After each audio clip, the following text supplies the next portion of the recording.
The Tragical History of Doctor Faustus. By Christopher Marlowe. Enter chorus. Chorus. Not marching now in fields of Thracymene, where Mars did mate the Carthaginians, nor sporting in the dalliance of love, in courts of kings where state is overturned, nor in the pomp of proud audacious deeds, intends our muse to vaunt her heavenly verse. Only this, gentlemen, we must perform. The form of Faustus' fortunes, good or bad. To patient judgments we appeal our plod, and speak for Faustus in his infancy. Now is he born, his parents' base of stock, in Germany, within a town called Rhodes. Of riper years, to Württemberg he went, whereas his kinsmen chiefly brought him up. So soon he profits in divinity, the fruitful plot of scholarism gracked, that shortly he was gracked with doctor's name, excelling all whose sweet delight disputes, in heavenly matters of theology, till swoln with cunning, of a self-conceit, his waxen wings did mount above his reach, and, melting, heavens conspurred his overthrow. For, falling to a devilish exercise, and glutted now with learning's golden gifts, he surfeits upon cursed necromancy. Nothing so sweet as magic is to him, which he prefers before his chiefest bliss. And this the man that in his study sits. Exit. Faustus discovered in his study. Faustus. Settle thy studies, Faustus, and begin to sound the depth of that thou wilt profess. Having commenced, be a divine in shew, yet level at the end of every art, and live and die in Aristotle's works.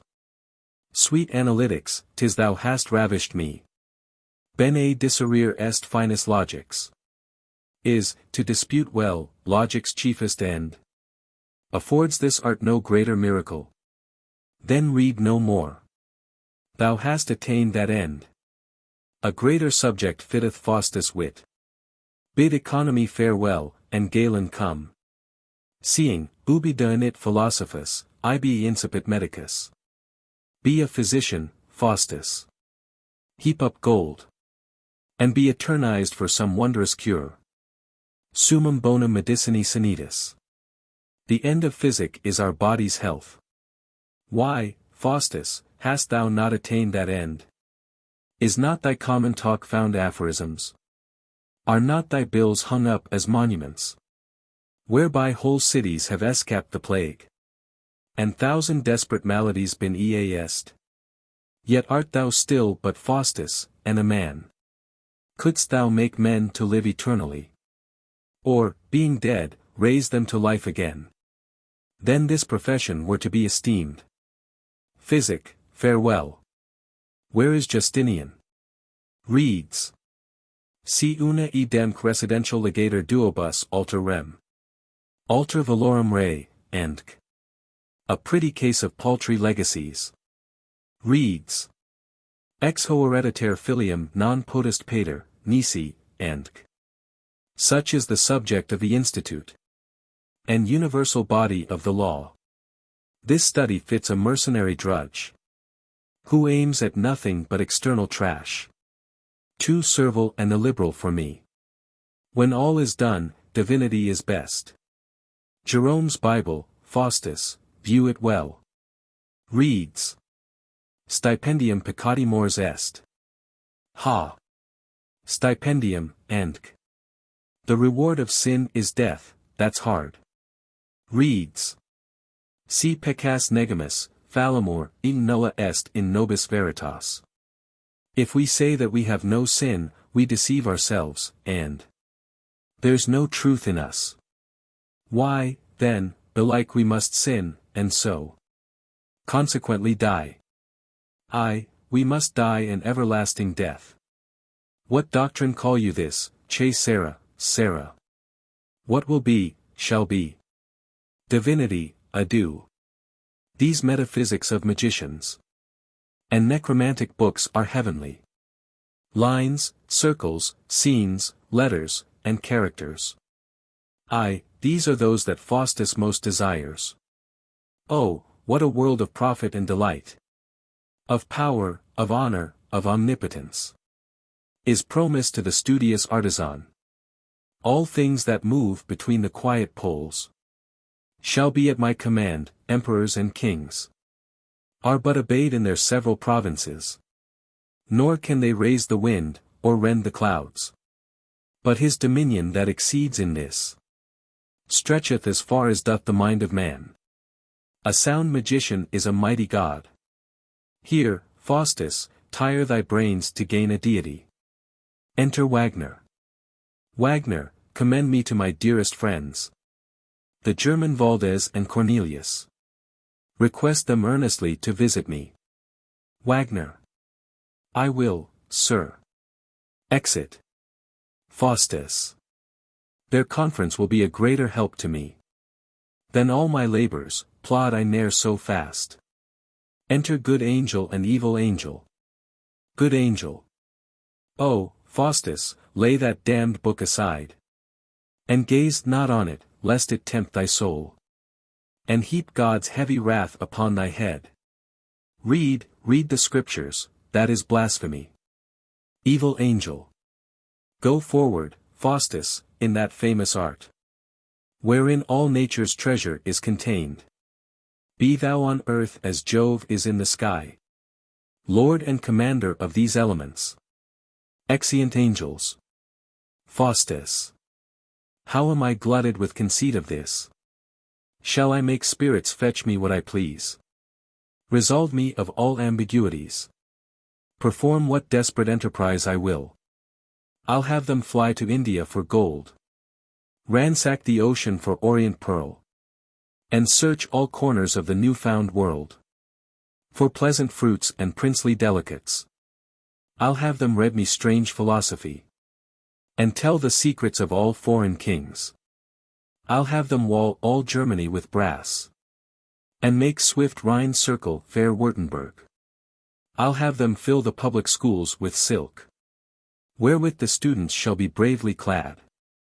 I'll levy soldiers with the coin they bring, and chase the Prince of Parma from our land, and reign sole king of all the provinces. Yea, stranger engines for the brunt of war than was the fiery keel at Antwerp's bridge. I'll make my servile spirits to invent. Enter Valdez and Cornelius. Come, German Valdez, and Cornelius, and make me blessed with your sage conference. Valdez, sweet Valdez, and Cornelius, know that your words have won me at the last to practice magic and concealed arts. Yet not your words only, but mine own fantasy, that will receive no object for my head, but ruminates on necromantic skill. Philosophy is odious and obscure. Both law and physic are for petty wits. Divinity is basest of the three. Unpleasant, harsh, contemptible, and vile. 'Tis magic, magic, that hath ravished me. Then, gentle friends, aid me in this attempt. And I, that have with concise syllogisms gravelled the pastors of the German Church, and made the flowering pride of Württemberg swarm to my problems, as the infernal spirits on sweet Musaeus when he came to hell, will be as cunning as Agrippa was, whose shadow made all Europe honor him. Valdez. Faustus, these books, thy wit, and our experience, shall make all nations to canonize us. As Indian Moors obey their Spanish lords, so shall the spirits of every element be always serviceable to us three. Like lions shall they guard us when we please, like Almain rudders with their horsemen's staves, or Lapland giants, trotting by our sides. Sometimes like women, or unwed maids, shadowing more beauty in their airy brows than have the white breasts of the Queen of Love. From Venice shall they drag huge argosies, and from America the golden fleece that yearly stuffs old Philip's treasury. If learned Faustus will be resolute. Faustus. Valdez, as resolute am I in this. As thou to live, therefore object it not. Cornelius. The miracles that magic will perform will make thee vow to study nothing else. He that is grounded in astrology, enriched with tongues, well seen in minerals, hath all the principles magic doth require.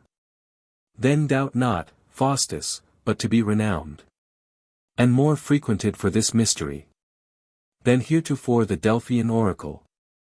The spirits tell me they can dry the sea, and fetch the treasure of all foreign wrecks. Aye, all the wealth that our forefathers hid within the massy entrails of the earth. Then tell me, Faustus, what shall we three want? Faustus. Nothing, Cornelius. Oh, this cheers my soul. Come, shew me some demonstrations magical, that I may conjure in some lusty grove, and have these joys in full possession. Valdes. Then haste thee to some solitary grove, and bear wise Bacon's and Albertus' works, the Hebrew Psalter, and New Testament, and whatsoever else is requisite. We will inform thee ere our conference cease. Cornelius. Valdes, first let him know the words of art, and then, all other ceremonies learned. Faustus may try his cunning by himself. Valdes. First I'll instruct thee in the rudiments, and then wilt thou be perfecter than I. Faustus. Then come and dine with me, and, after meat, we'll canvass every quiddity thereof. For, ere I sleep, I'll try what I can do. This night I'll conjure, though I die therefore. Exeunt. Enter two scholars. First scholar. I wonder what's become of Faustus, that was wont to make our schools ring with sic probo. Second scholar. That shall we know, for see, here comes his boy. Enter Wagner. First scholar. How now, sirrah? Where's thy master? Wagner. God in heaven knows. Second scholar. Why, dost not thou know? Wagner. Yes, I know, but that follows not. First scholar. Go to, sirrah. Leave your jesting, and tell us where he is. Wagner. That follows not necessary by force of argument, that you, being licentiates, should stand upon, therefore acknowledge your error, and be attentive. Second scholar. Why, didst thou not say thou knewest? Wagner. Have you any witness on't? First scholar. Yes, sirrah, I heard you. Wagner. Ask my fellow if I be a thief. Second scholar. Well, you will not tell us? Wagner. Yes, sir, I will tell you, yet, if you were not dunces, you would never ask me such a question, for is not he corpus natural? And is not that mobile? Then wherefore should you ask me such a question? But that I am by nature phlegmatic, slow to wrath, and prone to lechery, to love, I would say, it were not for you to come within 40 foot of the place of execution. Although I do not doubt to see you both hanged the next sessions. Thus having triumphed over you, I will set my countenance like a precision, and begin to speak thus. Truly, my dear brethren, my master is within at dinner with Valdes and Cornelius, as this wine, if it could speak, would inform your worships, and so, the Lord bless you, preserve you, and keep you, my dear brethren, my dear brethren. Exit. First scholar. Nay, then, I fear he is fallen into that damned art, for which they too are infamous through the world. Second scholar. Were he a stranger, and not allied to me, yet should I grieve for him. But, come, let us go and inform the rector, and see if he by his grave counsel can reclaim him. First scholar. Oh, but I fear me nothing can reclaim him. Second scholar. Yet let us try what we can do. Exeunt. Enter Faustus to conjure. Faustus. Now that the gloomy shadow of the earth, longing to view Orion's drizzling look, leaps from Antarctic world unto the sky, and dims the welkin with her pitchy breath. Faustus, begin thine incantations, and try if devils will obey thy hest. Seeing thou hast prayed and sacrificed to them. Within this circle is Jehovah's name, forward and backward anagrammatized. Abbreviated names of holy saints, figures of every adjunct to the heavens, and characters of signs and erring stars, by which the spirits are inforked to rise. Then fear not, Faustus, but be resolute, and try the uttermost magic can perform. Sint mihi de accarantis propitiae. Vali numen triplex Jehovo. Ignii, aerei, aquitani spiritus, salvit. Orientis princeps. Beelzebub, inferni ardentis monarcha, et demogorgon, propitiamus. Vos, ut aperiat edi surgit Mephistopheles, quat tumeraris. Per Jehovum, Gehennam, et consecratum aquam quam nunc spargo. Signunc crucis quat nunc facio, edi per voda nostra, ipsi nunc. Surgit nobis dicatus Mephistopheles. Enter Mephistopheles. I charge thee to return, and change thy shape. Thou art too ugly to attend on me. Go, and return an old Franciscan friar. That holy shape becomes a devil best. Exit Mephistopheles. I see there's virtue in my heavenly words. Who would not be proficient in this art? How pliant is this Mephistopheles! Full of obedience and humility. Such is the force of magic and my spells. No, Faustus, thou art conjurer laureate. That canst command great Mephistopheles. Quin regis Mephistopheles fratris imagine. Re-enter Mephistopheles like a Franciscan friar. Mephist. Now, Faustus, what wouldst thou have me do? Faustus. I charge thee wait upon me whilst I live. To do whatever Faustus shall command. Be it to make the moon drop from her sphere, or the ocean to overwhelm the world. Mephist. I am a servant to great Lucifer, and may not follow thee without his leave. No more than he commands must we perform. Faustus. Did not he charge thee to appear to me? Mephist. No, I came hither of mine own accord. Faustus. Did not my conjuring speeches raise thee? Speak. Mephist. That was the cause, but yet per accidens. For, when we hear one rack the name of God, abjure the Scriptures and his Saviour Christ, we fly, in hope to get his glorious soul. Nor will we come, unless he use such means, whereby he is in danger to be damned. Therefore the shortest cut for conjuring is stoutly to abjure the Trinity, and pray devoutly to the Prince of Hell. Faustus. So Faustus hath already done, and holds this principle. There is no chief but only Beelzebub, to whom Faustus doth dedicate himself. This word damnation terrifies not him, for he confounds hell in Elysium. His ghost be with the old philosophers. But, leaving these vain trifles of men's souls, tell me what is that Lucifer thy lord? Mephist. Archregent and commander of all spirits. Faustus. Was not that Lucifer an angel once? Mephist. Yes, Faustus, and most dearly loved of God. Faustus. How comes it, then, that he is prince of devils? Mephist. Oh, by aspiring pride and insolence, for which God threw him from the face of heaven. Faustus.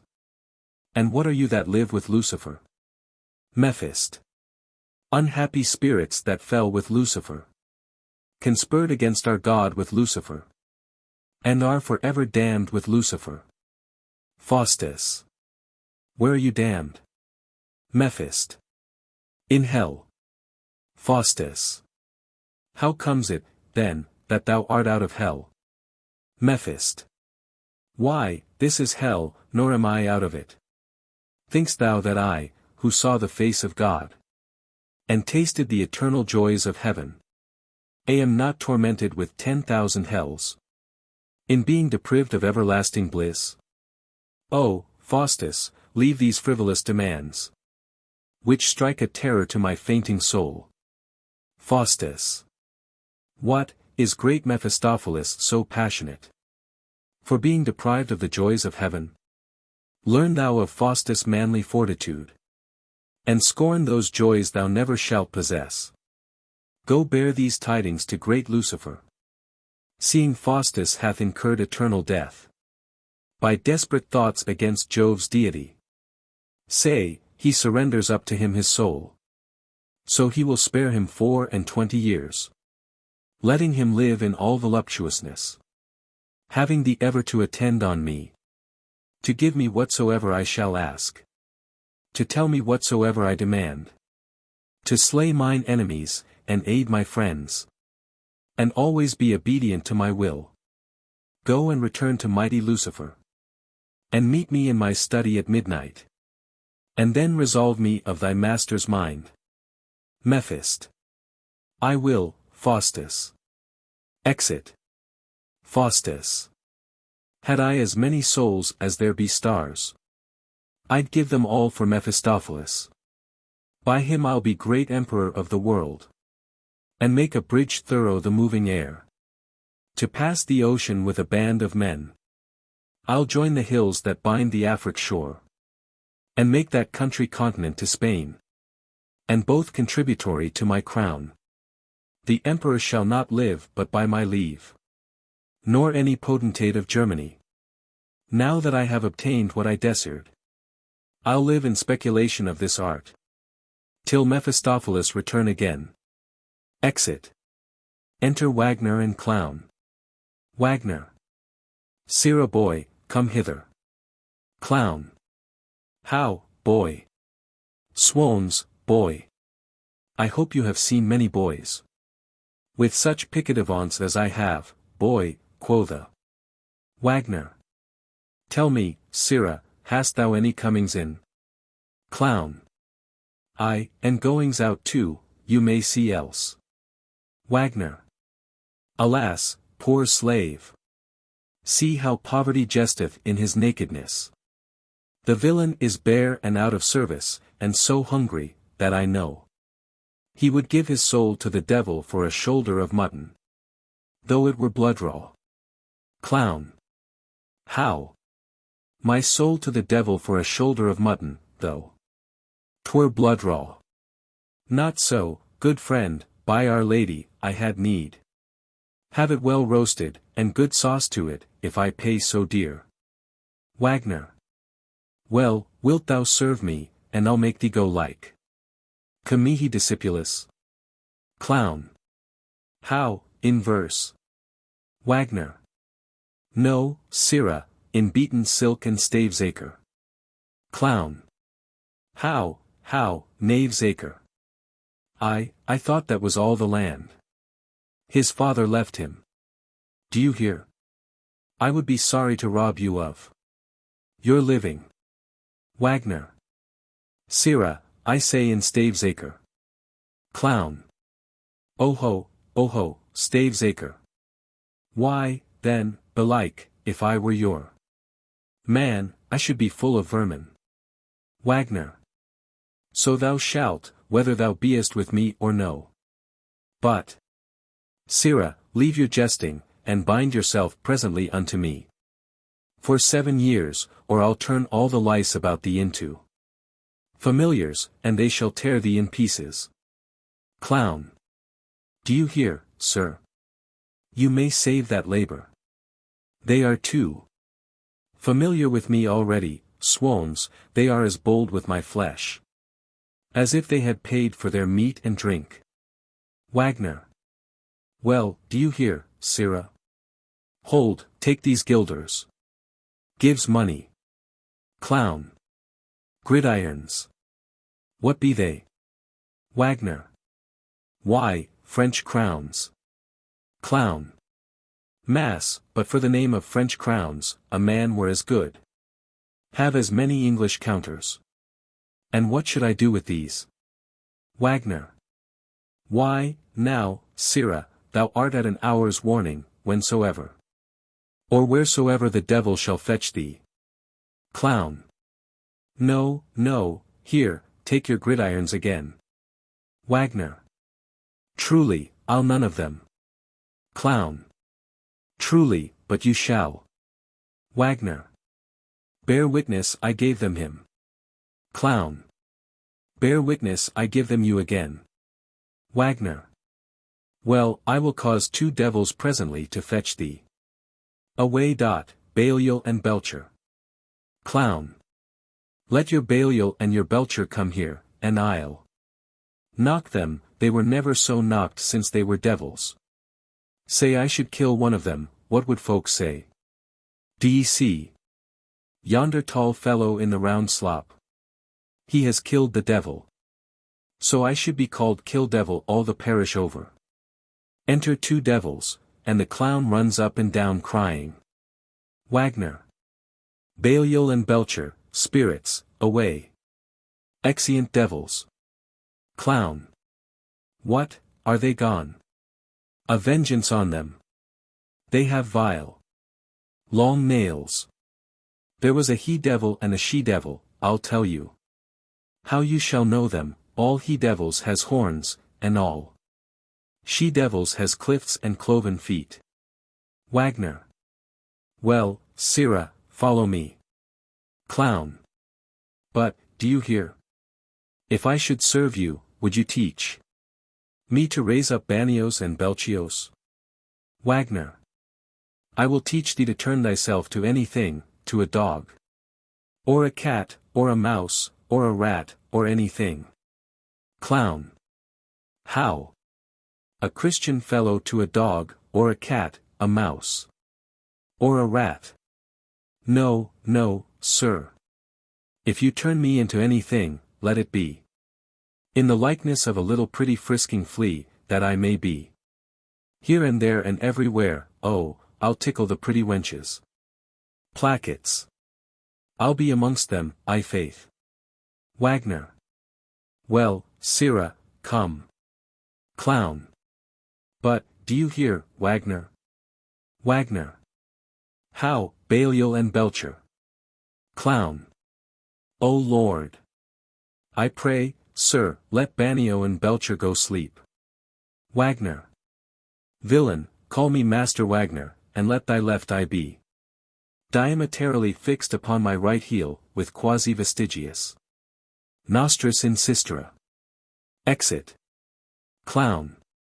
God forgive me, he speaks Dutch fustian. Well, I'll follow him.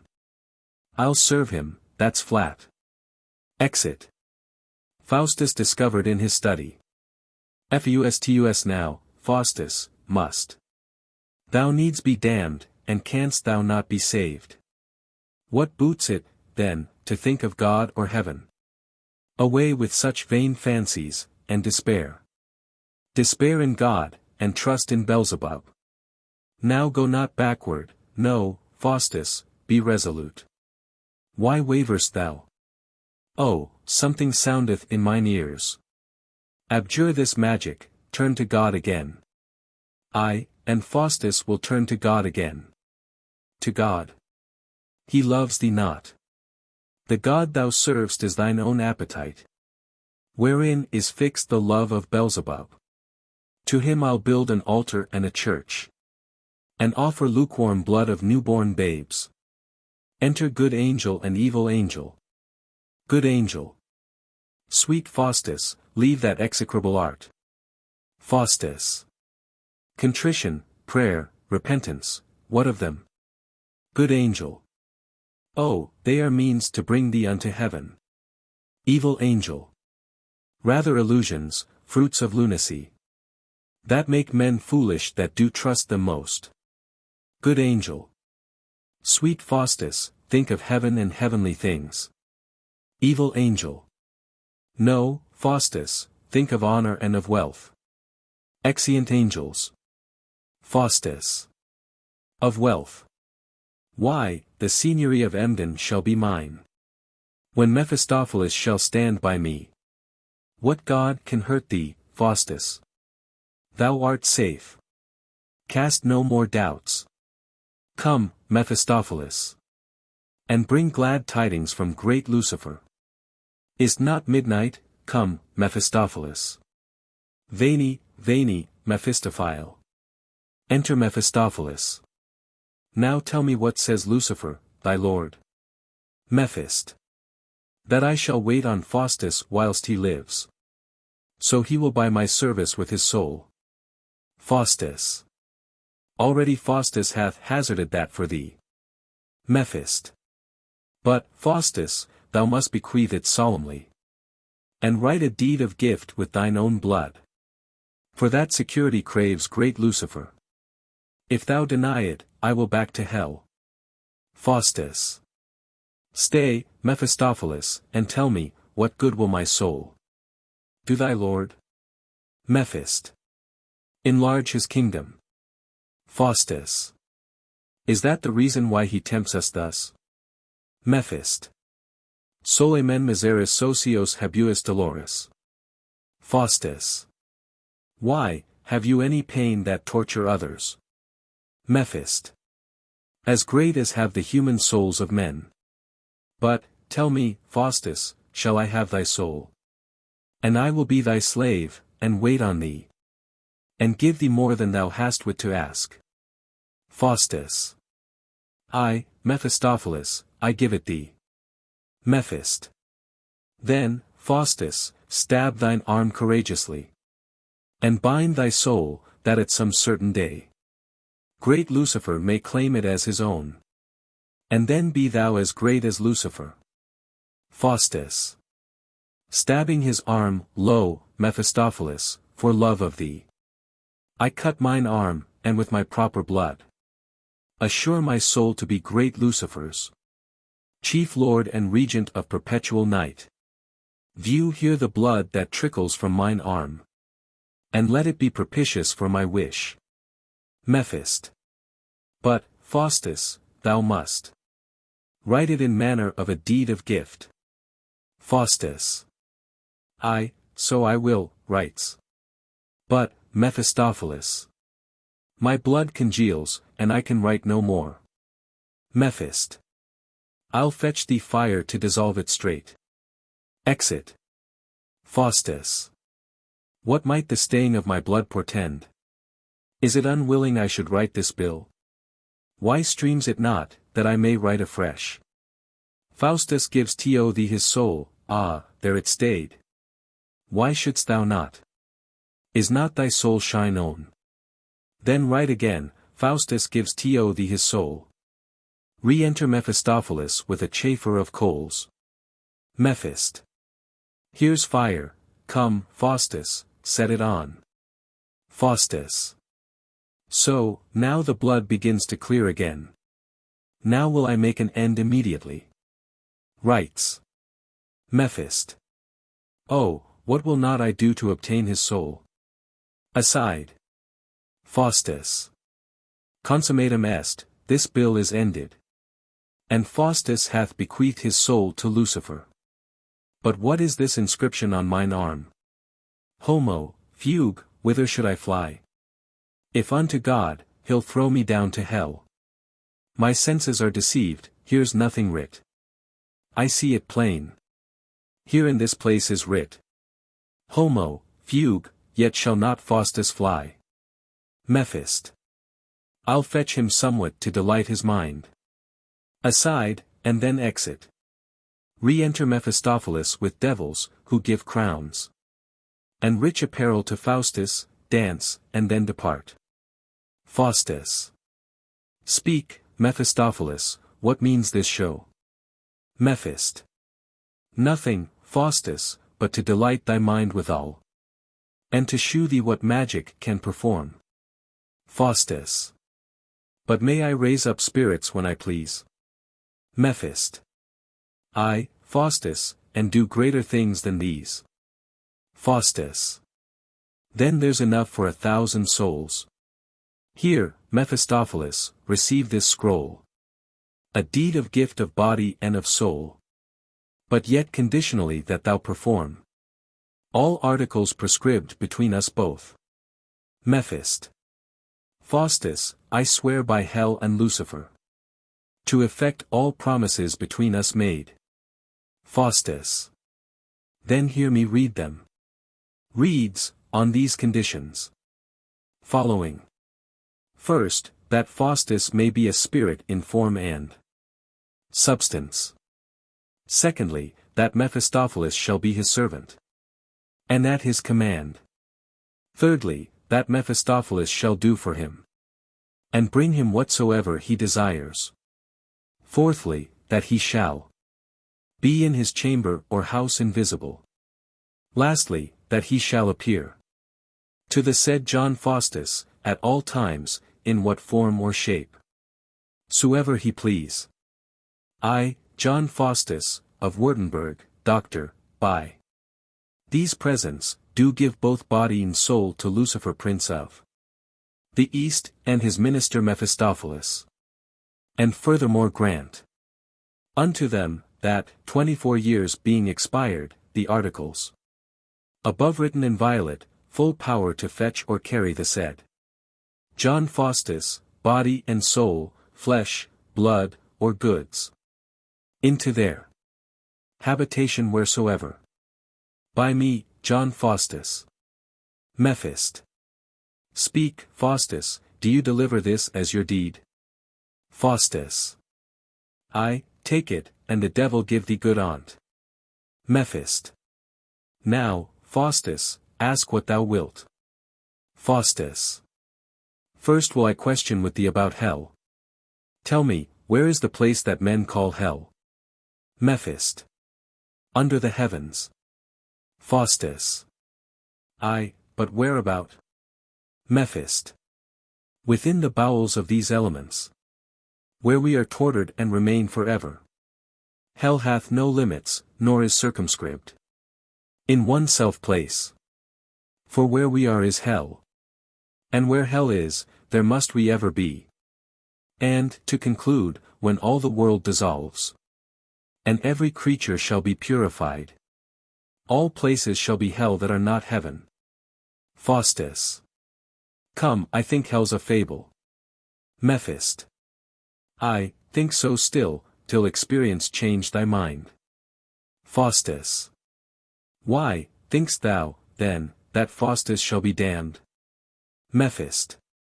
I, of necessity, for here's the scroll, wherein thou hast given thy soul to Lucifer.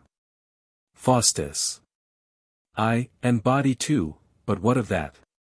Think'st thou that Faustus is so fond to imagine that, after this life, there is any pain?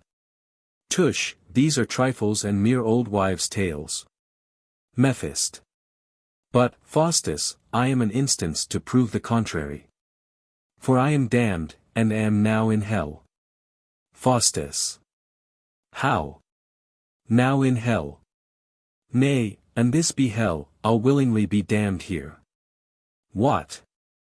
Walking, disputing, and But, leaving off this, let me have a wife.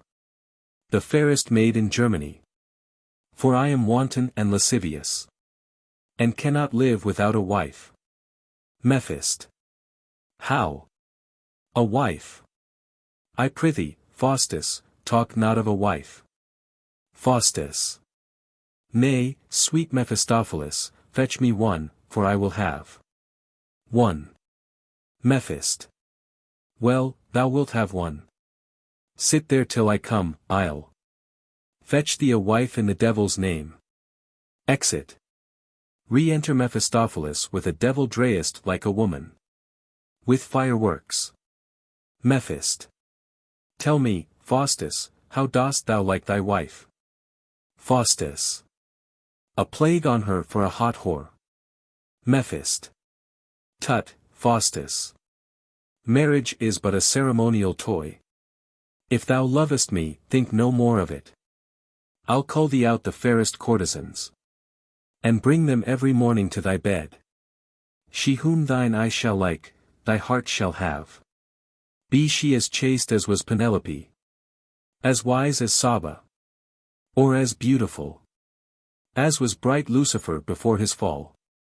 Hold, take this book, peruse it thoroughly. Gives book.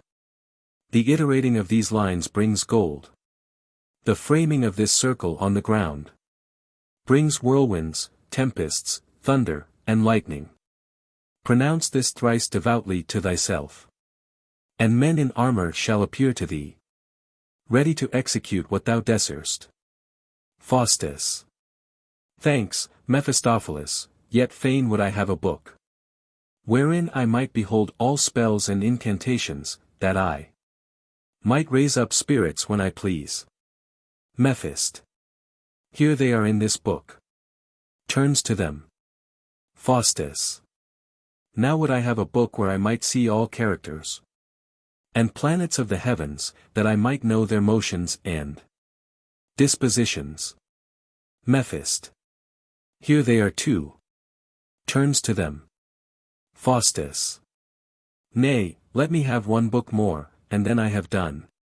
Wherein I might see all plants, herbs, and trees, that grow upon the earth. Mephist. Here they be. Faustus. Oh, thou art deceived. Mephist. Tut, I warrant thee. Turns to them. Faustus. When I behold the heavens, then I repent. And curse thee, wicked Mephistopheles, because thou hast deprived me of those joys. Mephist. Why, Faustus? Thinkest thou heaven is such a glorious thing? I tell thee, 'tis not half so fair as thou, or any man that breathes on earth. Faustus. How prov'st thou that? Mephist. 'Twas made for man, therefore is man more excellent. Faustus. If it were made for man, 'twas made for me. I will renounce this magic and repent. Enter good angel and evil angel. Good angel. Faustus, repent. Yet God will pity thee. Evil angel. Thou art a spirit, God cannot pity thee. Faustus. Who buzzeth in mine ears I am a spirit. Be I a devil, yet God may pity me. God will pity me, if I repent. Evil angel. But Faustus never shall repent. Exeunt angels. Faustus. My heart's so hardened, I cannot repent. Scarce can I name salvation, faith, or heaven. But fearful echoes thunder in mine ears. Faustus, thou art damned. Then swords, and knives, poison, guns, halters, and envenomed steel are laid before me to dispatch myself. And long ere this I should have slain myself, had not sweet pleasure conquered deep despair. Have not I made blind Homer sing to me of Alexander's love and Enon's death? And hath not he, that built the walls of Thebes, with ravishing sound of his melodious harp, made music with my Mephistopheles? Why should I die, then, or basely despair? I am resolved, Faustus shall ne'er repent. Come, Mephistopheles, let us dispute again, and argue of divine astrology. Tell me, are there many heavens above the moon? Are all celestial bodies but one globe, as is the substance of this centric earth? Mephist. As are the elements, such are the spheres, mutually folded in each other's orb. And, Faustus, all jointly move upon one axletree, whose terminant is termed the world's wide pole. Nor are the names of Saturn, Mars, or Jupiter feigned, but are erring stars. Faustus. But, tell me, have they all one motion, both situ et tempore? Mephist. All jointly move from east to west in 24 hours. Upon the poles of the world, but differ in their motion upon the poles of the zodiac. Faustus. Tush. These slender trifles Wagner can decide. Hath Mephistopheles no greater skill? Who knows not the double motion of the planets? The first is finished in a natural day. The second thus, as Saturn in 30 years. Jupiter in 12. Mars in 4, the Sun, Venus, and Mercury in a year, the Moon in 28 days. Tush, these are freshman's suppositions. But, tell me, hath every sphere a dominion or intelligentsia? Mephist. I. Faustus. How many heavens or spheres are there? Mephist. 9, the 7 planets, the firmament, and the empyreal heaven. Faustus. Well, resolve me in this question. Why have we not conjunctions, oppositions, aspects, eclipses, all at one time? But in some years we have more, in some less. Mephist. Per inno equalum modum respectitotius. Faustus. Well, I am answered. Tell me who made the world. Mephist. I will not. Faustus. Sweet Mephistopheles, tell me. Mephist. Move me not, for I will not tell thee. Faustus. Villain, have I not bound thee to tell me anything? Mephist. Ay, that is not against our kingdom, but this is. Think. Thou on hell, Faustus, for thou art damned. Faustus. Think, Faustus, upon God that made the world. Mephist. Remember this. Exit. Faustus. I, go, accursed spirit, to ugly hell. 'Tis thou hast damned distressed Faustus' soul. Is not too late. Re-enter good angel and evil angel. Evil angel. Too late. Good angel. Never too late, if Faustus can repent. Evil angel. If thou repent, devils shall tear thee in pieces. Good angel. Repent, and they shall never raise thy skin. Exeunt angels. Faustus. Ah, Christ, my Saviour. Seek to save distressed Faustus' soul.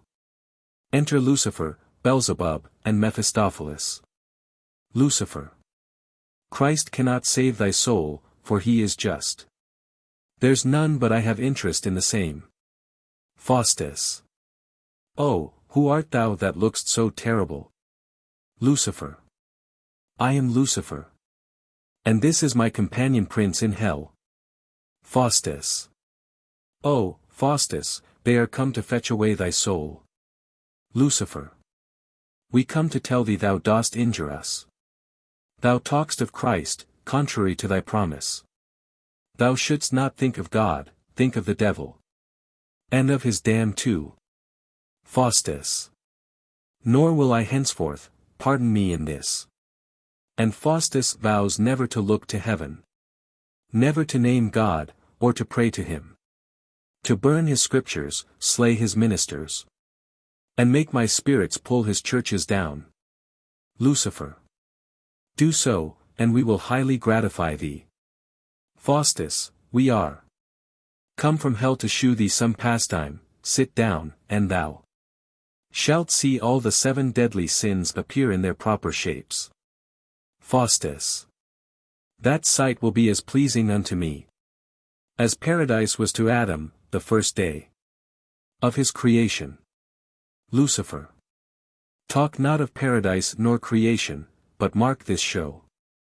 Talk of the devil, and nothing else. Come away. Enter the 7 deadly sins. Now, Faustus, examine them of their several names and dispositions. Faustus. What art thou? The first. Pride. I am pride. I disdain to have any parents. I am like to Ovid's flea. I can creep into every corner of a wench, sometimes. Like a periwig, I sit upon her brow, or, like a fan of feathers. I kiss her lips, indeed, I do, what do I not? But, fie, what a scent is here. I'll not speak another word, except the ground. were perfumed, and covered with cloth of arras. Faustus. What art thou, the second? Covetousness. I am covetousness, begotten of an old churl, in an old leathern bag, and, might I have my wish, I would desire that this house and all the people in it were turned to gold, that I might lock you up in my good chest, oh, my sweet gold. Faustus. What art thou, the third? Wrath. I am wrath. I had neither father nor mother, I leapt out of a lion's mouth when I was scarce half an hour old. And ever since I have run up and down the world with this case of rapiers, wounding myself when I had nobody to fight withal. I was born in hell, and look to it, for some of you shall be my father. Faustus. What art thou, the fourth? Envy. I am envy, begotten of a chimney sweeper and an oyster wife. I cannot read, and therefore wish all books were burnt. I am lean with seeing others eat. Oh, that there would come a famine through all the world, that all might die, and I live alone. Then thou shouldst see how fat I would be. But must thou sit, and I stand? Come down, with a vengeance. Faustus. Away, envious rascal, what art thou, the fifth? Gluttony. Who I, sir? I am gluttony. My parents are all dead. And the devil a penny they have left me, but a bare pension, and that is 30 meals a day and 10 beavers, a small trifle to suffice nature. Oh, I come of a royal parentage. My grandfather was a gammon of bacon, my grandmother a hogshead of claret wine. My godfathers were these, Peter Pickleherring and Martin Martlemas beef. Oh, but my godmother, she was a jolly gentlewoman, and well beloved in every good town and city, her name was Mistress Marjorie Marchbeer. Now, Faustus, thou hast heard all my progeny. Wilt thou bid me to supper? Faustus. No, I'll see thee hanged, thou wilt eat up all my victuals. Gluttony. Then the devil choke thee. Faustus. Choke thyself, glutton, what art thou, the sixth? Sloth. I am sloth. I was begotten on a sunny bank, where I have lain ever since, and you have done me great injury to bring me from thence. Let me be carried thither again by gluttony and lechery. I'll not speak another word for a king's ransom. Faustus. What are you, Mistress Minx, the seventh and last? Lechery. Who I, sir? I am one that loves an inch of raw mutton better than an ell of fried stockfish, and the first letter of my name begins with L. Faustus. Away, to hell, to hell. Exeunt the sins. Lucifer. Now, Faustus, how dost thou like this? Faustus. Oh, this feeds my soul. Lucifer. Tut, Faustus, in hell is all manner of delight. Faustus. Oh, might I see hell, and return again. How happy were I then. Lucifer. Thou shalt, I will send for thee at midnight. In meantime take this book, peruse it throughly. And thou shalt turn thyself into what shape thou wilt. Faustus. Great thanks, mighty Lucifer. This will I keep as chary as my life. Lucifer. Farewell, Faustus, and think on the devil. Faustus. Farewell, great Lucifer. Exeunt Lucifer and Beelzebub. Come, Mephistopheles. Exeunt. Enter Chorus. Chorus. Learned Faustus to know the secrets of astronomy, graven in the book of Jove's high firmament, did mount himself to scale Olympus' top, being seated in a chariot burning bright, drawn by the strength of yoky dragons' necks. He now is gone to prove cosmography. And, as I guess, will first arrive at Rome. To see the Pope and manner of his court. And take some part of Holy Peter's feast. That to this day is highly solemnized. Exit. Enter Faustus and Mephistopheles. Faustus. Having now, my good Mephistopheles, passed with delight the stately town of Trier, environed round with airy mountain tops, with walls of flint, and deep entrenched lakes, not to be won by any conquering prince. From Paris next, coasting the realm of France, we saw the river Main fall into Rhine, whose banks are set with groves of fruitful vines. Then up to Naples, rich Campania, whose buildings fair and gorgeous to the eye, the streets straight forth, and paved with finest brick, quarter the town in 4 equivalents. There saw we learned Marrow's golden tomb, the way he cut, an English mile in length, thorough a rock of stone, in one night's space. From thence to Venice, Padua, and the rest, in one of which a sumptuous temple stands, that threats the stars with her aspiring top.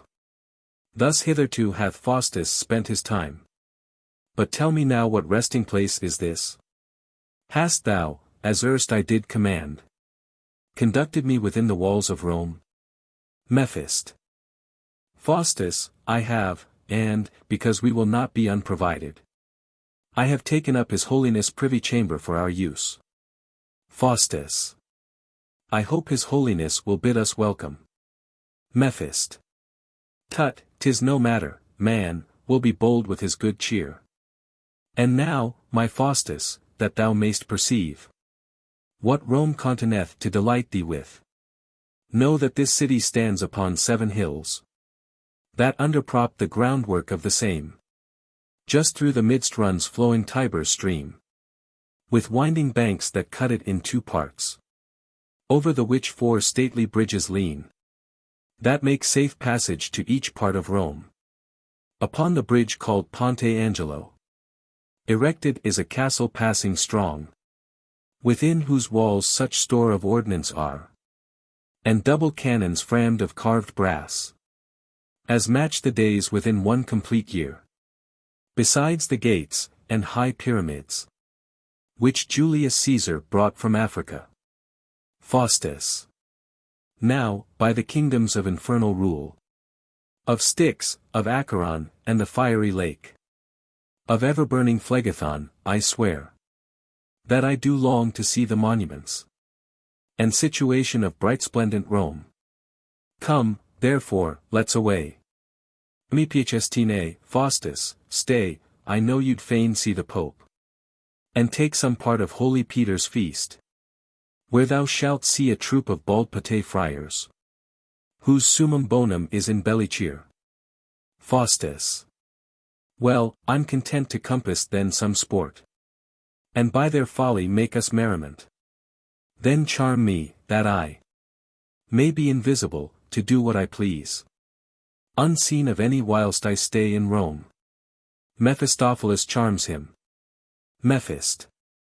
So, Faustus, now, do what thou wilt, thou shalt not be discerned. Sound a sonnet. Enter the Pope and the Cardinal of Lorraine to the banquet, with friars attending. Pope. My Lord of Lorraine, wilt please you draw near? Faustus. Fall to, and the devil choke you, and you spare. Pope. How now? Who's that which spake? Friars, look about. First Friar. Here's nobody, if it like your holiness. Pope. My lord, here is a dainty dish was sent me from the bishop of Milan. Faustus. I thank you, sir. Snatches the dish. Pope. How now? Who's that which snatched the meat from me? Will no man look?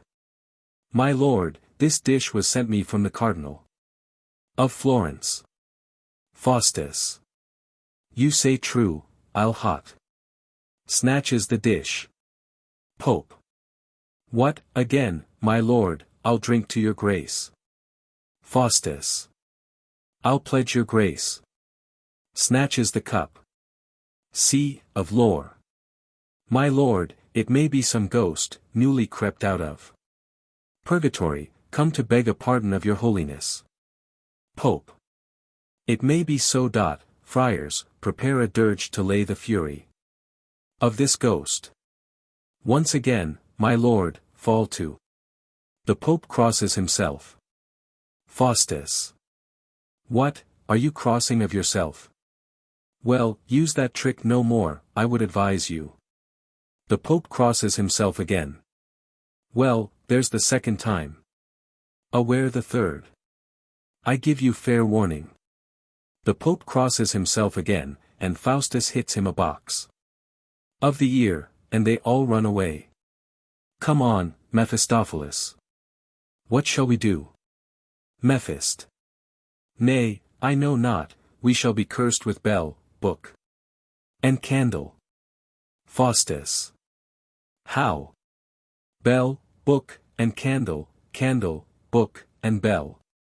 Forward and backward, to curse Faustus to hell. Anon you shall hear a hog grunt, a calf bleat, and an ass bray. Because it is St. Peter's holiday. Re-enter all the friars to sing the dirge. First Friar. Come, brethren, let's about our business with good devotion. They sing. Cursed be he that stole away his holiness meat from the table. Maledicat Dominus. Cursed be he that struck his holiness a blow on the face. Maledicat Dominus. Cursed be he that took Friar Sandello a blow on the pate. Maledicat Dominus. Cursed be he that disturbeth our holy dirge. Maledicat Dominus.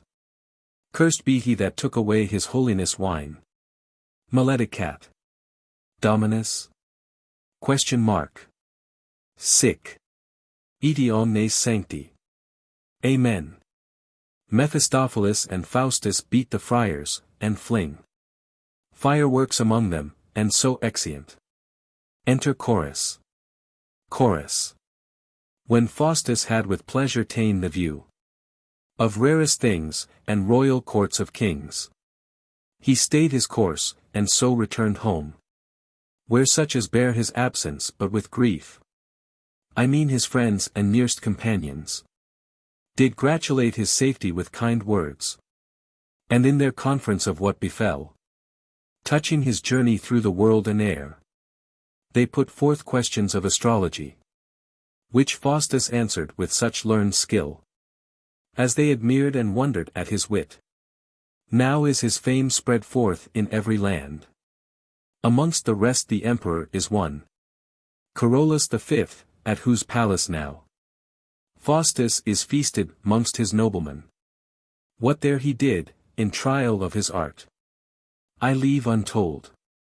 Your eyes shall see, performed. Exit. Enter Robin the ostler, with a book in his hand. Robin. Oh, this is admirable. Here I ha stolen one of Doctor Faustus' conjuring books, and, I faith, I mean to search some circles for my own use. Now will I make all the maidens in our parish dance at my pleasure, stark naked, before me. And so, by that means I shall see more than e'er I felt or saw yet. Enter Ralph, calling Robin. Ralph. Robin, prithee, come away.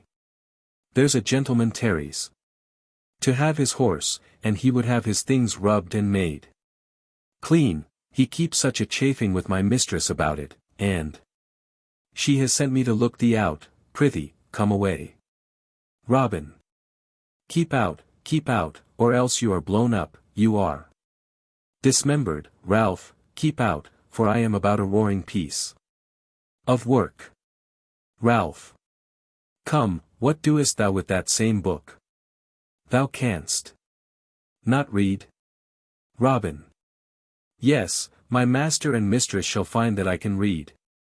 He for his forehead, she for her private study, she's born to bear with me, or else my art fails. Ralph. Why, Robin, what book is that? Robin. What book? Why, the most intolerable book for conjuring. That error was invented by any brimstone devil. Ralph. Canst thou conjure with it? Robin.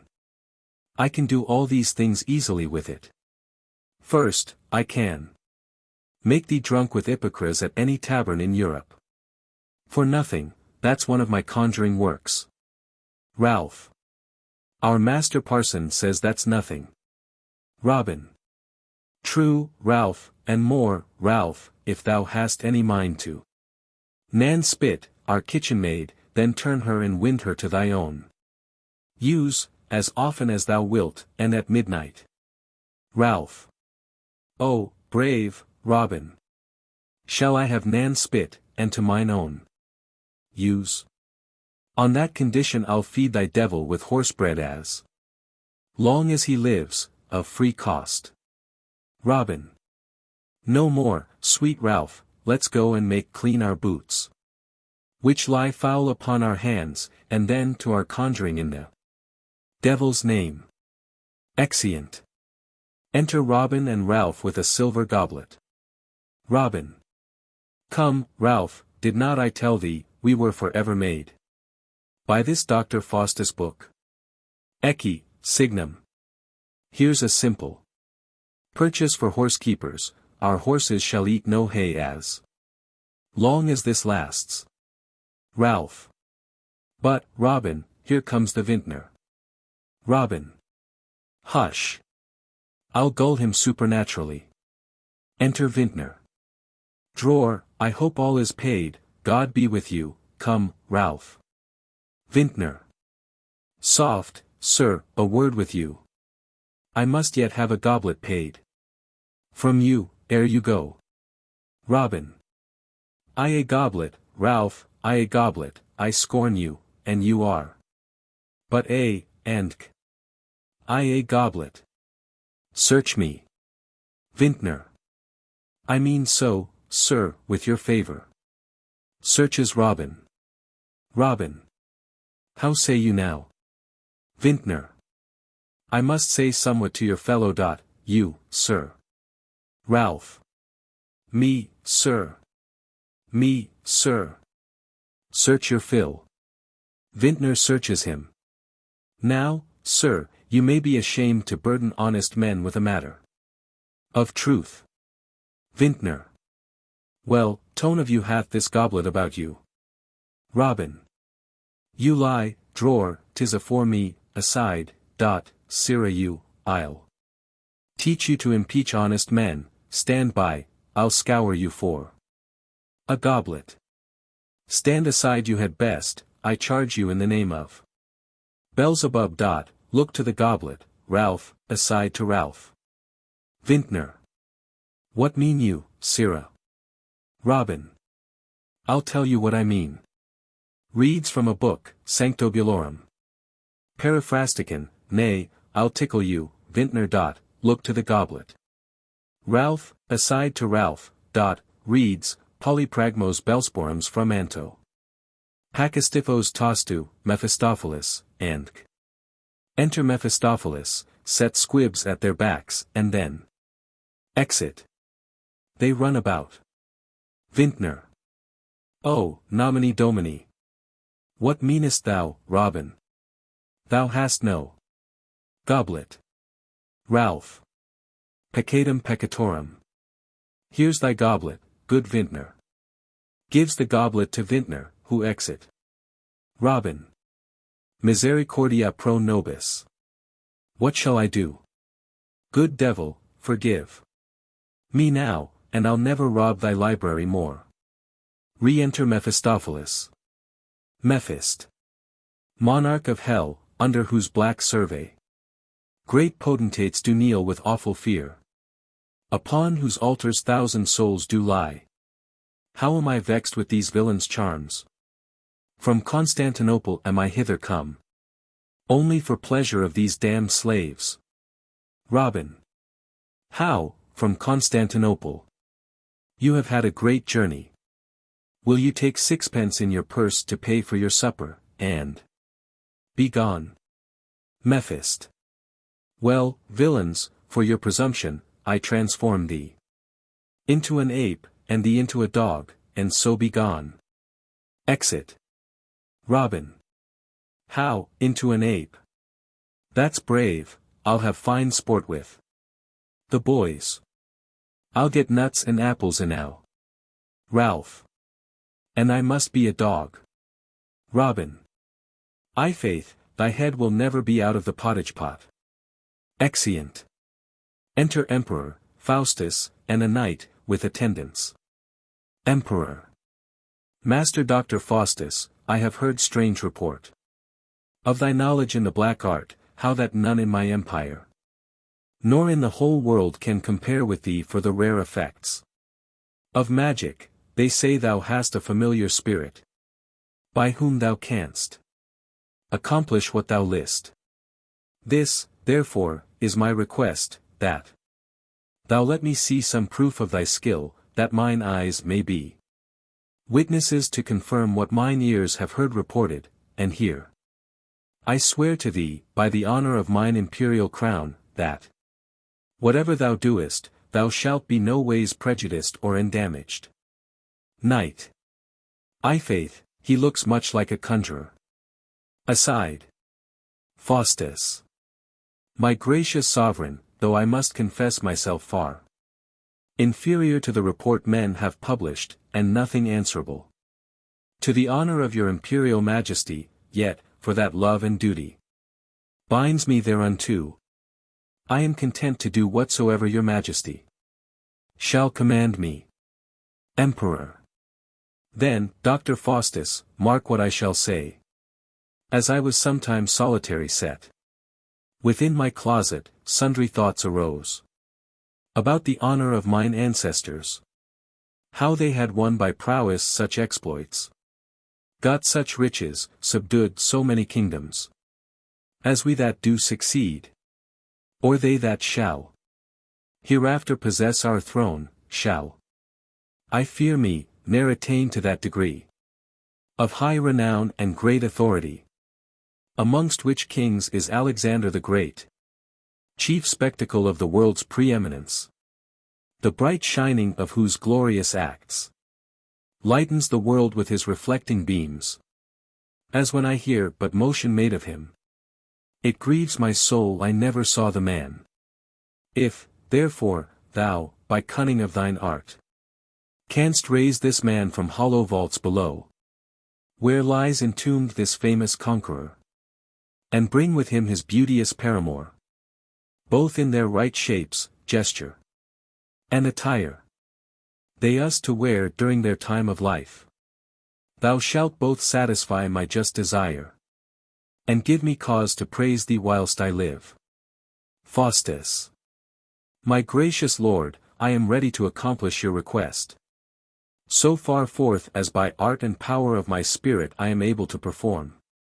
Knight. I' faith, that's just nothing at all. Aside.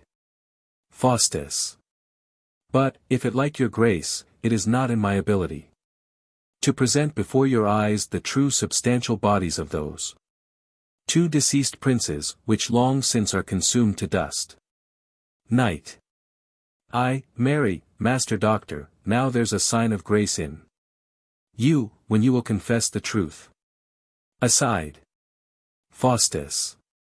But such spirits as can lively resemble Alexander and his paramour shall appear before your grace, in that manner that they both lived in their most flourishing estate, which I doubt not shall sufficiently content your imperial majesty.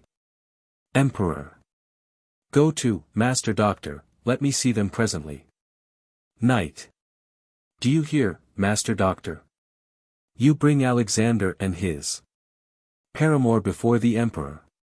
Faustus. How then, sir? Knight. I' faith, that's as true as Diana turned me to a stag. Faustus. No, sir, but, when Actaeon died, he left the horns for you. Mephistopheles, be gone. Exit Mephistopheles. Knight. Nay, and you go to conjuring, I'll be gone. Exit. Faustus. I'll meet with you anon for interrupting me so. Here they are, my gracious lord. Re-enter Mephistopheles with spirits in the shapes of Alexander.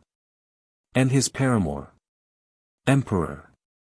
Master Doctor, I heard this lady, while she lived, had a wart or mole in her neck. How shall I know whether it be so or no? Faustus. Your Highness may boldly go and see. Emperor. Sure, these are no spirits, but the true substantial bodies of those two deceased princes. Exeunt spirits. Faustus. Wilt please your Highness now to send for the knight that was so pleasant with me here of late? Emperor. One of you call him forth. Exit attendant. Re-enter the knight with a pair of horns on his head. How now, Sir Knight? Why, I had thought thou hadst been a bachelor. But now I see thou hast a wife, that not only gives thee horns, but makes thee wear them. Feel on thy head.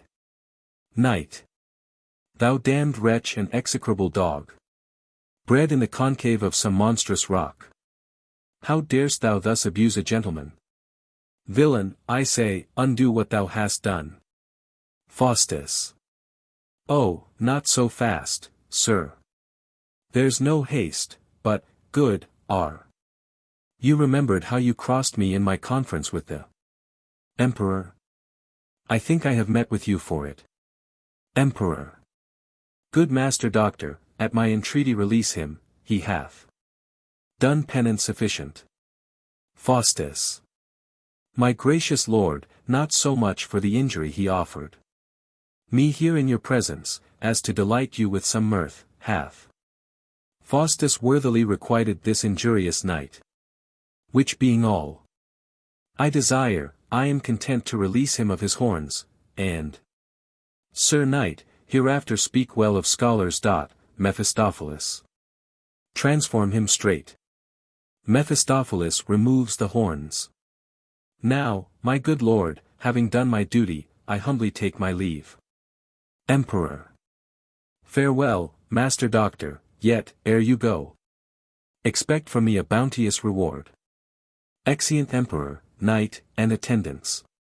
Faustus. Now, Mephistopheles, the restless course that time doth run with calm and silent foot, shortening my days and thread of vital life, calls for the payment of my latest years. Therefore, sweet Mephistopheles, let us make haste to Württemberg. Mephist. What, will you go on horseback or on foot? Faustus. Nay, till I'm past this fair and pleasant green, I'll walk on foot. Enter a horse courser. Horse courser. I have been all this day seeking one Master Fustian. Mass, see where he is, God save you, Master Doctor. Faustus. What, horse courser? You are well met. Horse courser. Do you hear, sir? I have brought you $40. For your horse. Faustus. I cannot sell him so, if thou likest him for 50, take him. Horse courser. Alas, sir, I have no more, I pray you, speak for me. Mephist. I pray you, let him have him, he is an honest fellow. And he has a great charge, neither wife, nor child. Faustus. Well, come, give me your money, horse courser gives Faustus the money, my boy will deliver him to you. But I must tell you one thing before you have him, ride him not into the water, at any hand. Horse courser. Why, sir, will he not drink of all waters? Faustus. Oh, yes, he will drink of all waters. But ride him not into the water, ride him over hedge or ditch, or where thou wilt. But not into the water. Horse courser. Well, sir. Now am I made man for ever, I'll not leave my horse for 40, if he had but the quality of hey ding ding, I'd make a brave living on him. He has a buttock as slick as an eel, aside. Well, God be ye. Sir, your boy will deliver him me, but, hark you, sir, if my horse be sick or ill at ease, if I bring his water to you, you'll tell me what it is. Faustus. Away, you villain. What, dost think I am a horse doctor? Exit horse courser. What art thou, Faustus, but a man condemned to die? Thy fatal time doth draw to final end. Despair doth drive distrust into my thoughts. Confound these passions with a quiet sleep. Tush, Christ did call the thief upon the cross. Then rest thee, Faustus, quiet in conceit. Sleeps in his chair. Re-enter horse courser, all wet, crying. Horse courser. Alas, alas. Doctor Fustian, quoth a. Mass, doctor. Lopus was never such a doctor, has given me a purgation, has purged me of $40. I shall never see them more. But yet, like an ass as I was, I would not be ruled by him, for he bade me I should ride him into no water. Now I, thinking my horse had had some rare quality that he would not have had me know of, I, like a venturous youth, rid him into the deep pond at the town's end. I was no sooner in the middle of the pond, but my horse vanished away, and I sat upon a bottle of hay, never so near drowning in my life. But I'll seek out my doctor, and have my $40 again, or I'll make it the dearest horse. Oh, yonder is his snipper-snapper. Do you hear? You, hey pass. Where's your master? Mephist. Why, sir, what would you? You cannot speak with him. Horse courser. But I will speak with him. Mephist. Why, he's fast asleep, come some other time. Horse courser. I'll speak with him now, or I'll break his glass windows about his ears. Mephist. I tell thee, he has not slept this 8 nights. Horse courser. And he have not slept this 8 weeks, I'll speak with him. Mephist. See, where he is, fast asleep. Horse courser. Aye, this is he. God save you, Master Doctor. Master Doctor Fustian. $40, $40. For a bottle of hay. Mephist. Why, thou sayest he hears thee not. Horse courser. So ho, ho. So ho, ho. Hollows in his ear. No. Will you not wake? I'll make you wake ere I go. Pulls Faustus by the leg, and pulls it away. Alas, I am undone. What shall I do? Faustus. Oh, my leg, help, Mephistopheles. Call the officers. My leg. Mephist. Come, villain, to the constable. Horse courser. Oh Lord, sir, let me go, and I'll give you $40 more. Mephist. Where be they? Horse courser. I have none about me, come to my ostry. And I'll give them you. Mephist. Be gone quickly. Horse courser runs away. Faustus. What, is he gone? Farewell he. Faustus has his leg again. And the horse courser, I take it, a bottle of hay for his labor. Well, this trick shall cost him $40 more. Enter Wagner. How now, Wagner? What's the news with thee? Wagner. Sir, the Duke of Van Holt doth earnestly entreat your company. Faustus. The Duke of Van Holt. An honorable gentleman, to whom I must be no niggard of my cunning. Come, Mephistopheles. Let's away to him. Exeunt. Enter the Duke of Van Holt, the Duchess, and Faustus. Duke. Believe me, Master Doctor, this merriment hath much pleased me. Faustus. My gracious lord, I am glad it contents you so well. But it may be, madam, you take no delight in this. I have heard that great-bellied women do long for some dainties or other. What is it, madam? Tell me, and you shall have it. Duchess.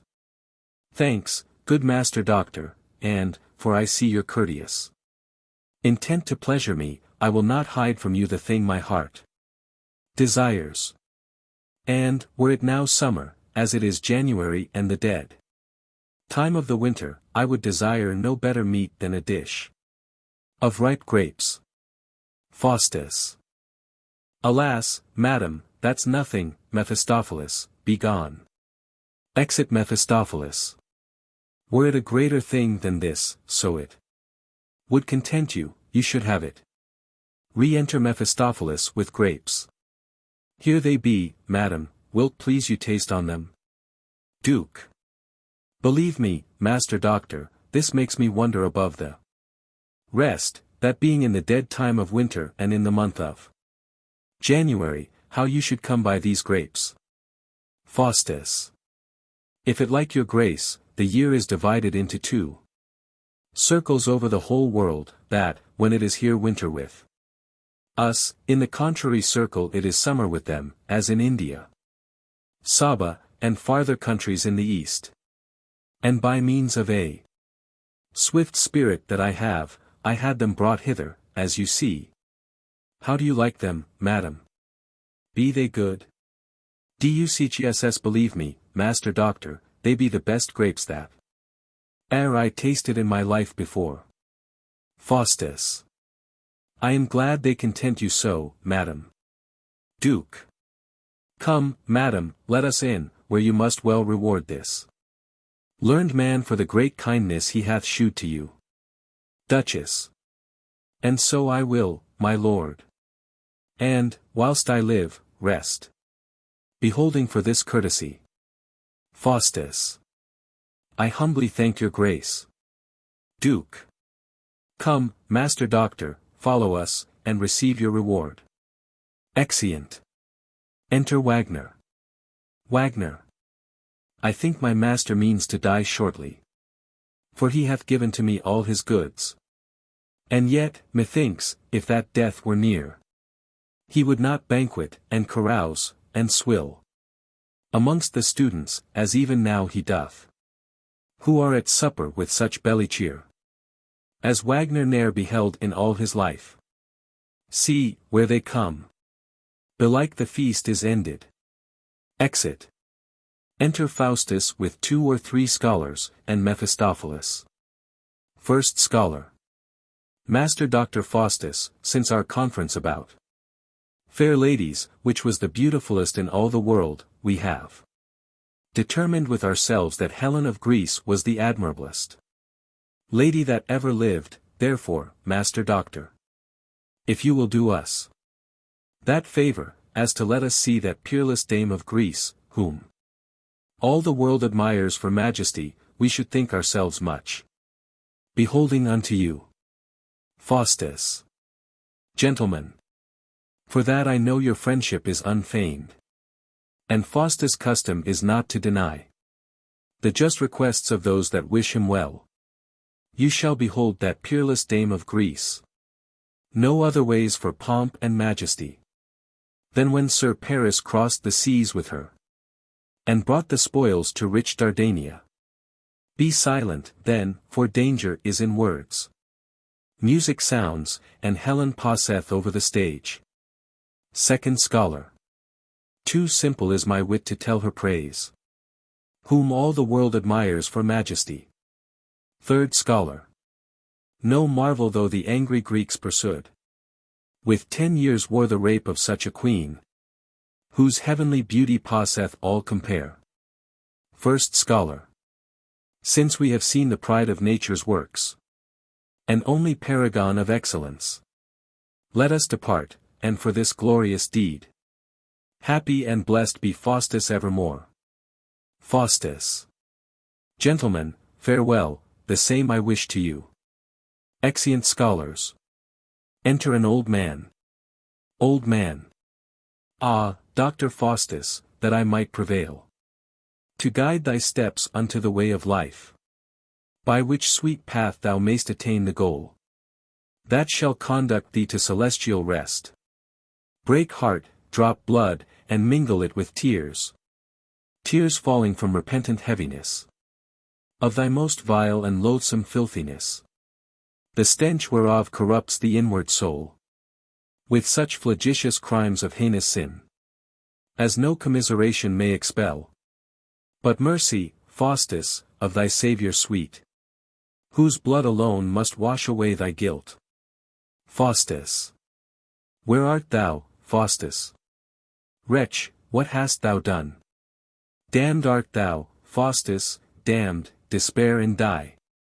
Hell calls for right, and with a roaring voice says, Faustus, come, thine hour is almost come. And Faustus now will come to do thee right. Mephistopheles gives him a dagger. Old man. Ah, stay, good Faustus, stay thy desperate steps.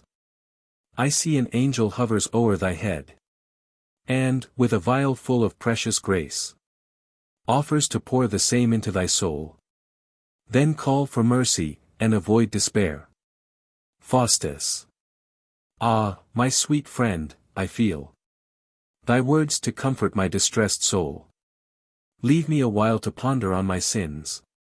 Old man. I go, sweet Faustus, but with heavy cheer, fearing the ruin of thy hopeless soul. Exit. Faustus. Accursed Faustus, where is mercy now? I do repent, and yet I do despair. Hell strives with grace for conquest in my breast. What shall I do to shun the snares of death? Mephist. Thou traitor, Faustus, I arrest thy soul for disobedience to my sovereign lord. Revolt, or I'll in piecemeal tear thy flesh. Faustus. Sweet Mephistopheles, entreat thy lord to pardon my unjust presumption, and with my blood again I will confirm my former vow I made to Lucifer. Mephist. Do it, then, quickly, with unfeigned heart, lest greater danger do attend thy drift. Faustus. Torment, sweet friend, that base and crooked age, that durst dissuade me from thy Lucifer, with greatest torments that our hell affords. Mephist. His faith is great, I cannot touch his soul, but what I may afflict his body with, I will attempt, which is but little worth. Faustus. One thing, good servant, let me crave of thee, to glut the longing of my heart's desire, that I might have unto my paramour that heavenly Helen which I saw of late, whose sweet embracings may extinguish clean those thoughts that do dissuade me from my vow, and keep mine oath I made to Lucifer. Mephist. Faustus, this, or what else thou shalt desire, shall be performed in twinkling of an eye. Re-enter Helen. Faustus. Was this the face that launched 1,000 ships, and burnt the topless towers of Ilium? Sweet Helen, make me immortal with a kiss. Kisses her. Her lips suck forth my soul, see, where it flies. Come, Helen, come, give me my soul again. Here will I dwell, for heaven is in these lips, and all is dross that is not Helena. I will be Paris, and for love of thee, instead of Troy, shall Württemberg be sacked. And I will combat with weak Menelaus, and wear thy colors on my plumed crest. Yea, I will wound Achilles in the heel, and then return to Helen for a kiss. Oh, thou art fairer than the evening air, clad in the beauty of 1,000 stars. Brighter art thou than flaming Jupiter, when he appeared to hapless Semele. More lovely than the monarch of the sky, in wanton Arethusa's azure arms. And none but thou shalt be my paramour. Exeunt. Enter the old man. Old man. Accursed Faustus, miserable man, that from thy soul exclud'st the grace of heaven, and fly'st the throne of his tribunal seat. Enter devils. Satan begins to sift me with his pride. As in this furnace God shall try my faith. My faith, vile hell, shall triumph over thee. Ambitious fiends, see how the heavens smile at your repulse, and laugh your state to scorn. Hence, hell. For hence I fly unto my God. Exeunt, on one side, devils, on the other, old man. Enter Faustus, with scholars. Faustus. Ah, gentlemen. First Scholar. What ails Faustus? Faustus. Ah, my sweet chamber fellow, had I lived with thee, then had I lived still. But now I die eternally. Look, comes he not? Comes he not? Second Scholar. What means Faustus? Third Scholar. Belike he is grown into some sickness by being over solitary. First Scholar. If it be so, we'll have physicians to cure him. 'Tis but a surfeit, never fear, man. Faustus. A surfeit of deadly sin, that hath damned both body and soul. Second Scholar. Yet, Faustus, look up to heaven, remember God's mercies are infinite. Faustus. But Faustus' offense can ne'er be pardoned, the serpent that tempted Eve may be saved, but not Faustus. Ah, gentlemen. Hear me with patience, and tremble not at my speeches. Though my heart pants and quivers to remember that I have been a student here these 30 years, oh, would I had never seen Württemberg, never read book. And what wonders I have done, all Germany can witness, yea, all the world. For which Faustus hath lost both Germany and the world, yea, heaven itself, heaven, the seat of God, the throne of the blessed, the kingdom of joy, and must remain in hell forever, hell, ah, hell, forever. Sweet friends. What shall become of Faustus, being in hell forever? Third Scholar. Yet, Faustus, call on God. Faustus. On God, whom Faustus hath abjured. On God, whom Faustus hath blasphemed. Ah, my God, I would weep.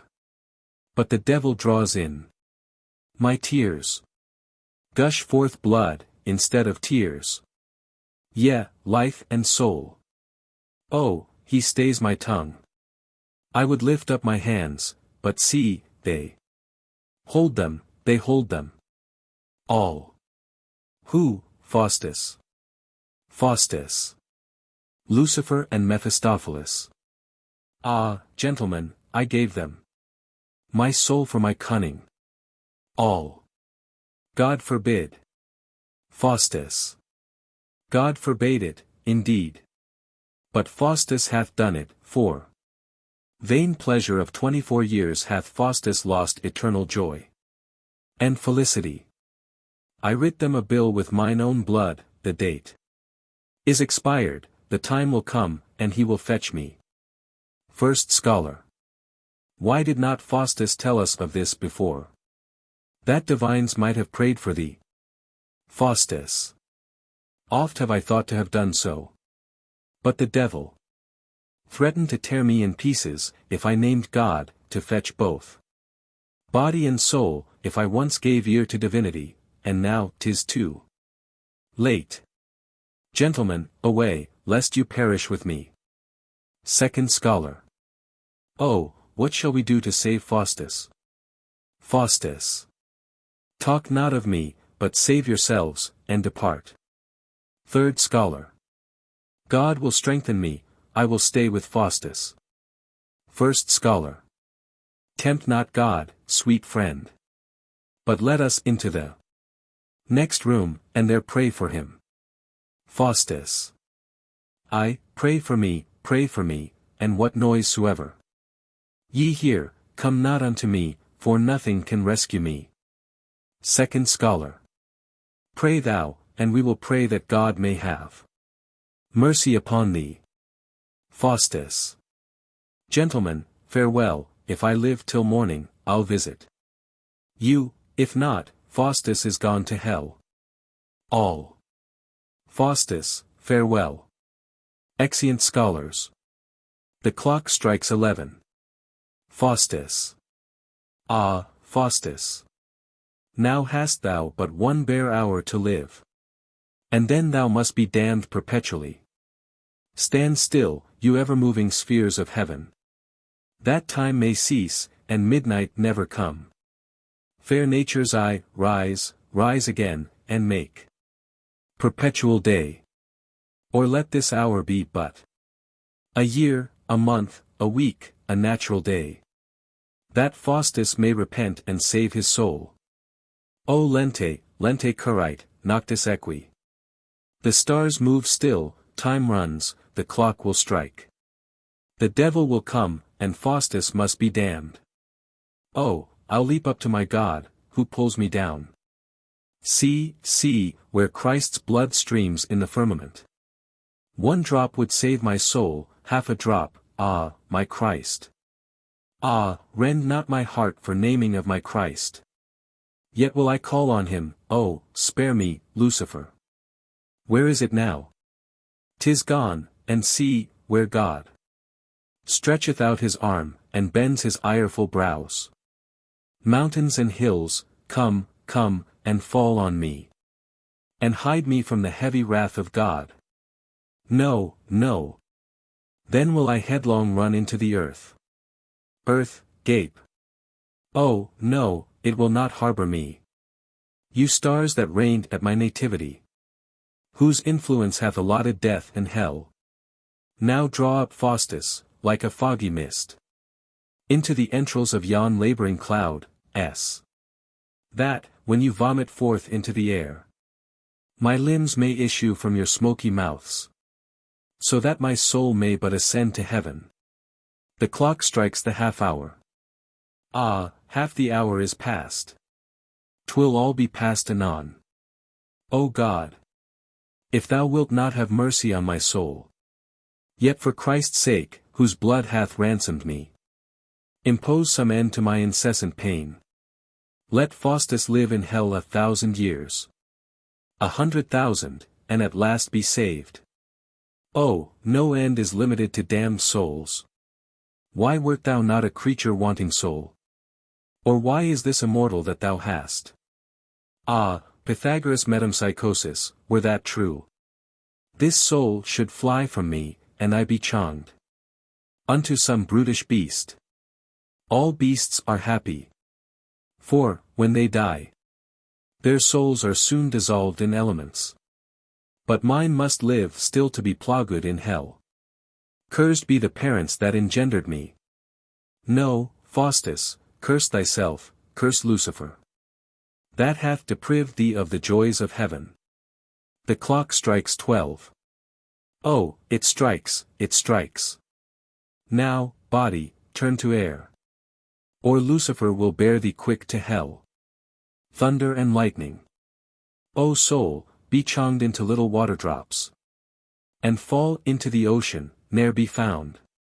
Enter devils. My God, look not so fierce on me. Adders and serpents, let me breathe a while. Ugly hell, gape not. Come not, Lucifer. I'll burn my books, ah, Mephistopheles. Exeunt devils with Faustus. Enter chorus. Chorus. Cut is the branch that might have grown full straight, and burned is Apollo's laurel bough, that sometime grew within this learned man. Faustus is gone, regard his hellish fall, whose fiendful fortune may exhort the wise only to wonder at unlawful things, whose deepness doth entice such forward wits to practice more than heavenly power permits. Exit. Terminat ora diem, terminat auctor opus. Footnotes. 1. Mate, i.e. confound, defeat. 2. Vaunt, so the later 4 tos. 2 to 1604, daunt. 3. Her, all the 4 tos, his. 4. Whereas, i.e. where. 5. Cunning, i.e. knowledge. 6. So the later 4 tos. 2 to 1604, more. 7. Faustus discovered in his study, most probably, the chorus, before going out, drew a curtain, and discovered Faustus sitting. In B. Barnes's Divil's Charter, 1607, we find, Sen. Pultima. Alexander embraced betwixt 2 cardinals in his study looking upon a book, whilst a groom draweth the curtain. Sig L 3. 8. Analytics, 'tis thou, qy. Analytic? But such phraseology was not uncommon. 9. So the later 4 tos. 2 to 1604, the printer having mistaken, yt, for ye. 10. So the later 4 tos, with various spelling, 2 to 1604, on Camion. 11. N. So the later 4 tos. Not in 4 to 1604. 12. Couldst, so the later 4 tos. 2 to 1604, wouldst. 13. Men, so the later 4 tos. 2 to 1604, man. 14. Legator, all the 4 tos, legatus. 15. End. So 2 of the later 4 tos. Not in 4 to 1604. 16. Law, so the later 4 tos. 2 to 1604, church. 17. This, so the later 4 tos. 2 to 1604, his. 18. To servile, so the later 4 tos. 2 to 1604, the duel. 19. Che Sarah, Sarah, lest it should be thought that I am wrong in not altering the old spelling here, I may quote from Panizzi's very critical edition of the Orlando Furioso, La Satisfazione ci Sarah Pronta. C. 18.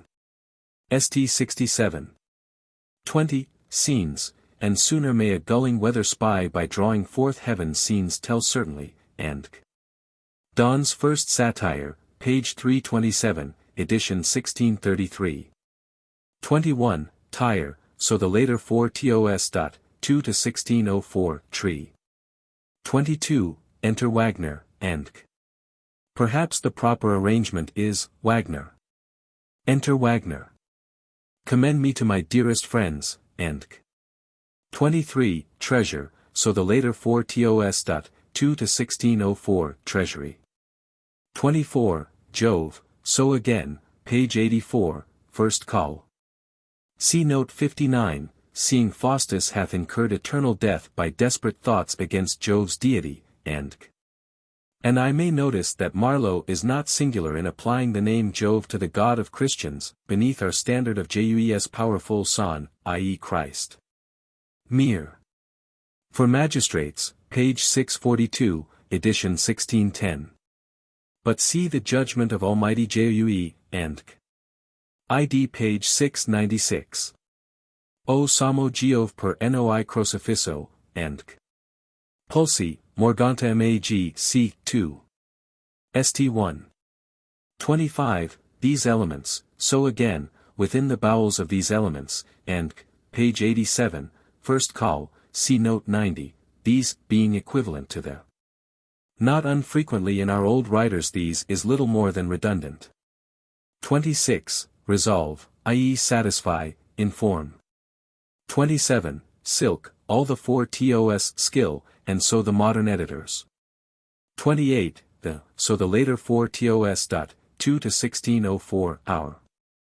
29. The fiery keel at Antwerp's bridge, during the blockade of Antwerp by the Prince of Parma in 1585, they of Antwerpy knowing that the bridge and the staccatos were finished, made a great ship.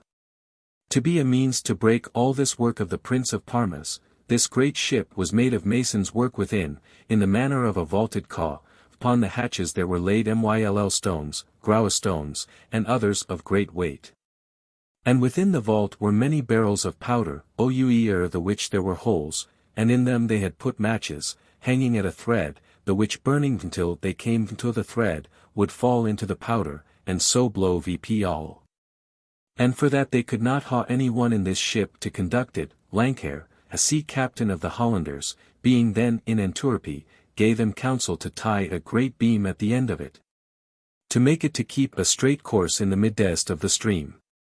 In this sort floated this ship the 4th of April, until that it came to the bridge, where, within a while after, the powder wrought his effect, with such violence, as the vessel, and all that was within it, and upon it, flew in pieces, carrying away a part of the staccato and of the bridge. The Marquess of Roubaix Viscount of Gant, Gaspar of Robles Lord of Billy, and the Seigneur of Torchis, brother to the Seigneur of Bours, with many others, were presently slain, which were torn in pieces, and dispersed abroad, both upon the land and upon the water. Grimston's General History of the Netherlands, page 875, edition 1609. 30, only, qi. Alone. This line is not in the later 4 tos. 31, Vile, Old ed. Vilt, but see note, page 68. This line is not in the later 4 tos. Note, from page 68, the second part of Tamburlaine the Great. Vile, the 8 vo, Vilt, the 4 to, Wild, both eds. A little before, have, vile monster, born of some infernal hag, and a few lines after, to vile and ignominious servitude, the fact is, our early writers, or rather transcribers, with their usual inconsistency of spelling, give now the one form, and now the other. Compare the Folio Shakespeare, 1623. Where we sometimes find vilt and sometimes vile. 32, Concise Syllogisms, Old Edition, Consisyllogisms. 33, Cunning, i.e. knowing, skillful. 34, Agrippa, i.e. Cornelius Agrippa. 35, Shadow, so the later 4 tos. 2 to 1604, Shadows. 36, Spirits, so the later 4 tos. 2 to 1604, Subjects. 37, Almain Rudders, see note, page 43. Note from page 43. The second part of Tamburlaine the Great. Almains, rudders are properly, German troopers. Writer, Reuter. In the third speech after the present one. This line is repeated verbatim, but in the first scene of our author's Faustus we have, like Almain rudders with their horsemen's staves. 38, have the, so too of the later 4 tos. 2 to 1604, in there. 39, from, so the later 4 tos. 2 to 1604, 4. 40, in, so the later 4 tos. Not in 4 to 1604. 41, Renowned, see note, page 11. Note, from page 11. The first part of Tamburlaine the Great. Renowned, i.e. renowned. So the 8 vo. The 4 to, renowned. The form renowned, father renom, occurs repeatedly. Afterwards in this play, according to the 8 vo. It is occasionally found in writers posterior to Marlowe's time. E.g. of Constantine's great town Arianoumed in vain. Verses to King James, prefixed to Lord Stirling's Monarchic Tragedies, edition 1607. 42, Albertus, i.e. Albertus Magnus. The correction of I.M. in Gent. Mag. for January 1841. All the 4 tos Albanus. 43, Cunning, i.e. skill. 44, enter 2 scholars, scene, perhaps, supposed to be before Faustus's house, as Wagner presently says, my master is within at dinner. 45, upon, so the later 4 tos. 2 to 1604, upon. 46, speak, would, so the later 4 tos. 2 to 1604, speak, it would. 47, my dear brethren, this repetition, not found in the later 4 tos, is perhaps an error of the original compositor. 48, enter Faustus to conjure, the scene is supposed to be a grove, cp. 81, last line of Sekel. Page 81, second column, last line, Valdez. Then haste thee to some solitary grove. 49, anagrammatized, so the later 4 tos. 2 to 1604, anagrammathist. 50, th abbreviated, so the later 4 tos. 2 to 1604, the brouillated. 51, erring, i.e. wandering. 52, surrogate Mephistopheles, quat tumeraris, the later 4 tos have surrogate Mephistopheles dragon, quat tumeraris. There is a corruption here, which seems to defy emendation. For, quat tumeraris, Mr. J. Crossley, of Manchester, would read, rejecting the word dragon, quat tu mundares, the construction being, quat tu mundares ut Mephistopheles aperiat eti surrogate, but the tu does not agree with the preceding vos. The Revd. J. Mitford proposes surrogate Mephistopheles, per dragon, or dagon, quat numen est aries. 53, Dicatus, so 2 of the later 4 tos. 2 to 1604, Dicatus. 54, re-enter Mephistopheles, according to the history of Dr. Faustus, on which this play is founded, Faustus raises Mephistopheles in a thick wood near to Wittenberg, called in the German tongue Spisserwold. Presently, not 3 fathom above his head, fell a flame in manner of a lightning, and changed itself into a globe. Suddenly the globe opened, and sprung up in the height of a man. So burning a time, in the end it converted to the shape of a fiery man, this pleasant beast ran about the circle a great while, and, lastly, appeared in the manner of a grey friar, asking Faustus what was his request. Sigs. A2, A3, edition 1648. Again.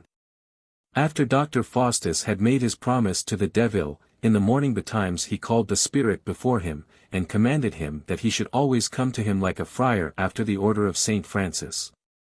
With a bell in his hand like Saint Anthony, and to ring it once or twice before he appeared, that he might know of his certain coming. Id Sig. A4. 55, came hither, so 2 of the later 4 tos. 2 to 1604, came now hither. 56, accidents, so 2 of the later 4 tos. 2 to 1604, accident. 57, why, this is hell, nor am I out of it, compare Milton, par. Lost, 4. 75. Which way I fly is hell, myself am hell. 58, these, so the later 4 tos. 2 to 1604, those.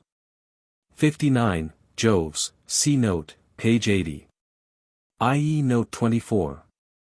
60, 4 and 20, so the later 4 tos.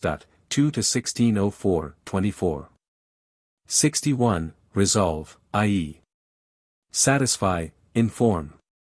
62, thorough, so 1 of the later 4 tos. 2 to 1604, through.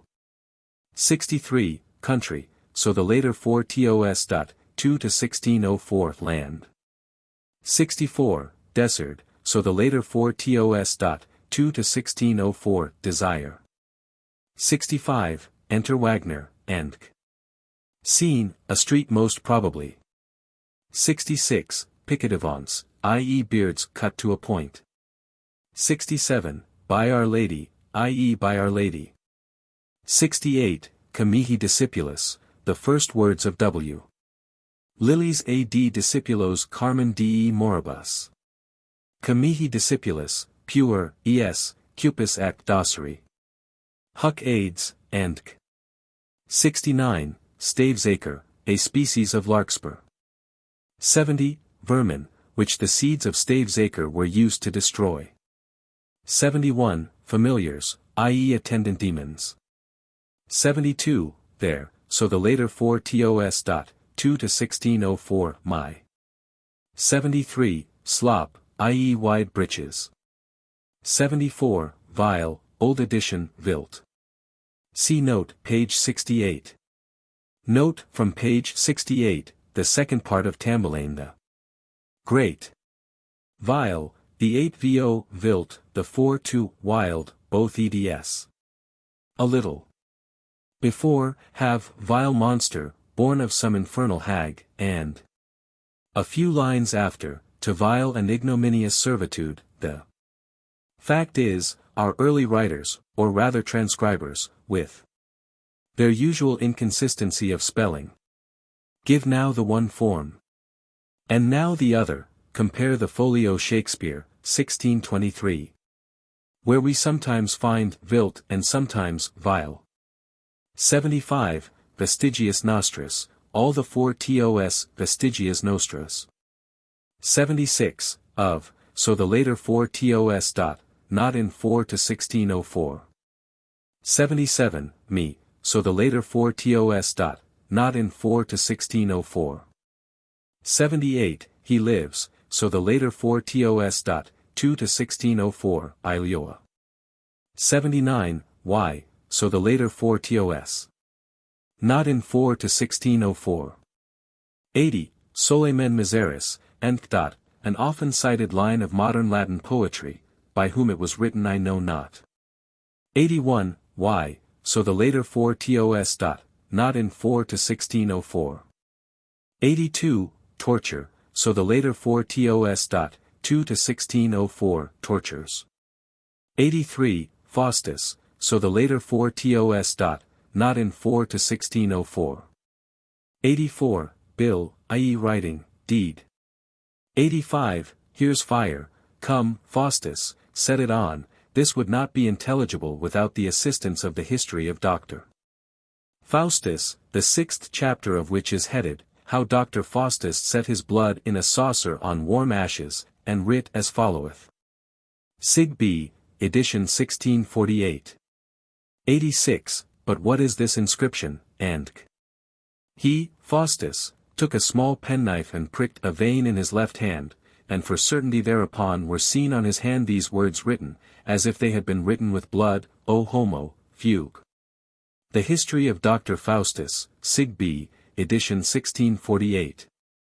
87, me, so the later 4 tos dot, 2 to 1604, the 88, he desires, not in any of the 4 tos. In the tract just cited, the 3d article stands thus, that Mephistopheles should bring him anything, and do for him whatsoever. Sig. A 4, ed.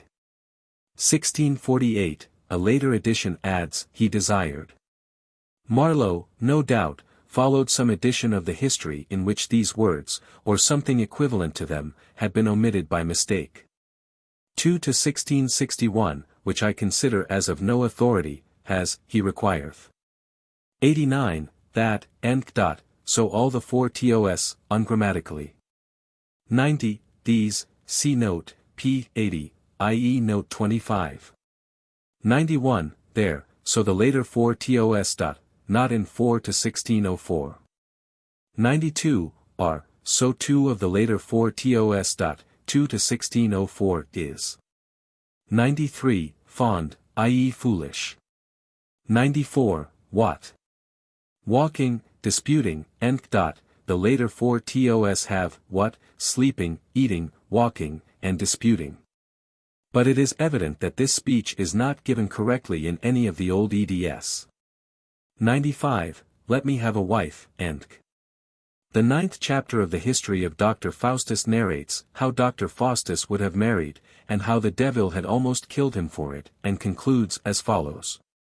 It is no jesting, said Mephistopheles, with us, hold thou that which thou hast vowed, and we will perform as we have promised. And more shall that, thou shalt have thy heart's desire of what woman soever thou wilt, be she alive or dead, and so long as thou wilt thou shalt keep her by thee. These words pleased Faustus wonderful well, and repented himself that he was so foolish to wish himself married, that might have any woman in the whole city brought him at his command, the which he practiced and persevered in a long time. Sig. B3, edition 1648. 96, me, not in 4 to 1604. This line is wanting in the later 4 tos. 97, no, so the later 4 tos dot, not in 4 to 1604. 98, Saba, i.e. Sabia, the Queen of Sheba. 99, Iterating, i.e. reciting, repeating. 100, An Argue of Divine Astrology, In the history of Doctor Faustus, there are several tedious pages on the subject, but our dramatist, in the dialogue which follows, has no particular obligations to them. 101, Erring, i.e. wandering. 102, Freshmans, a freshman, tyro, novitius. Colza's dict. Properly, a student during his first term at the university. 103, Resolve, i.e. satisfy, inform.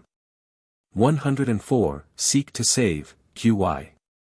Seek thou to save. But see note, page 18.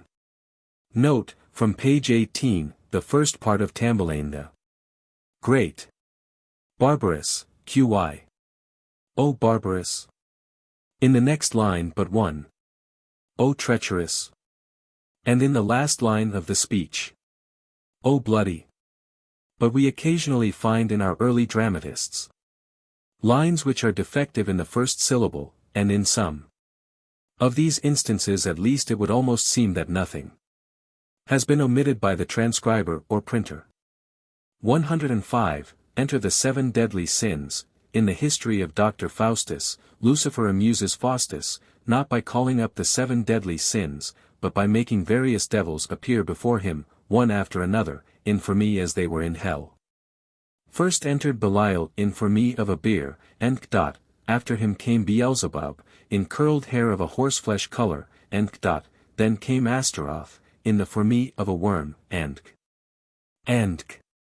during this exhibition, Lucifer himself sate in manner of a man all hairy, but of brown color, like a squirrel, curled, and his tail turning upward on his back as the squirrel's use. I think he could crack nuts too like a squirrel. Sig. D. Edition 1648. 106, Case, i.e. couple. 107, Beavers, i.e. refreshments between meals.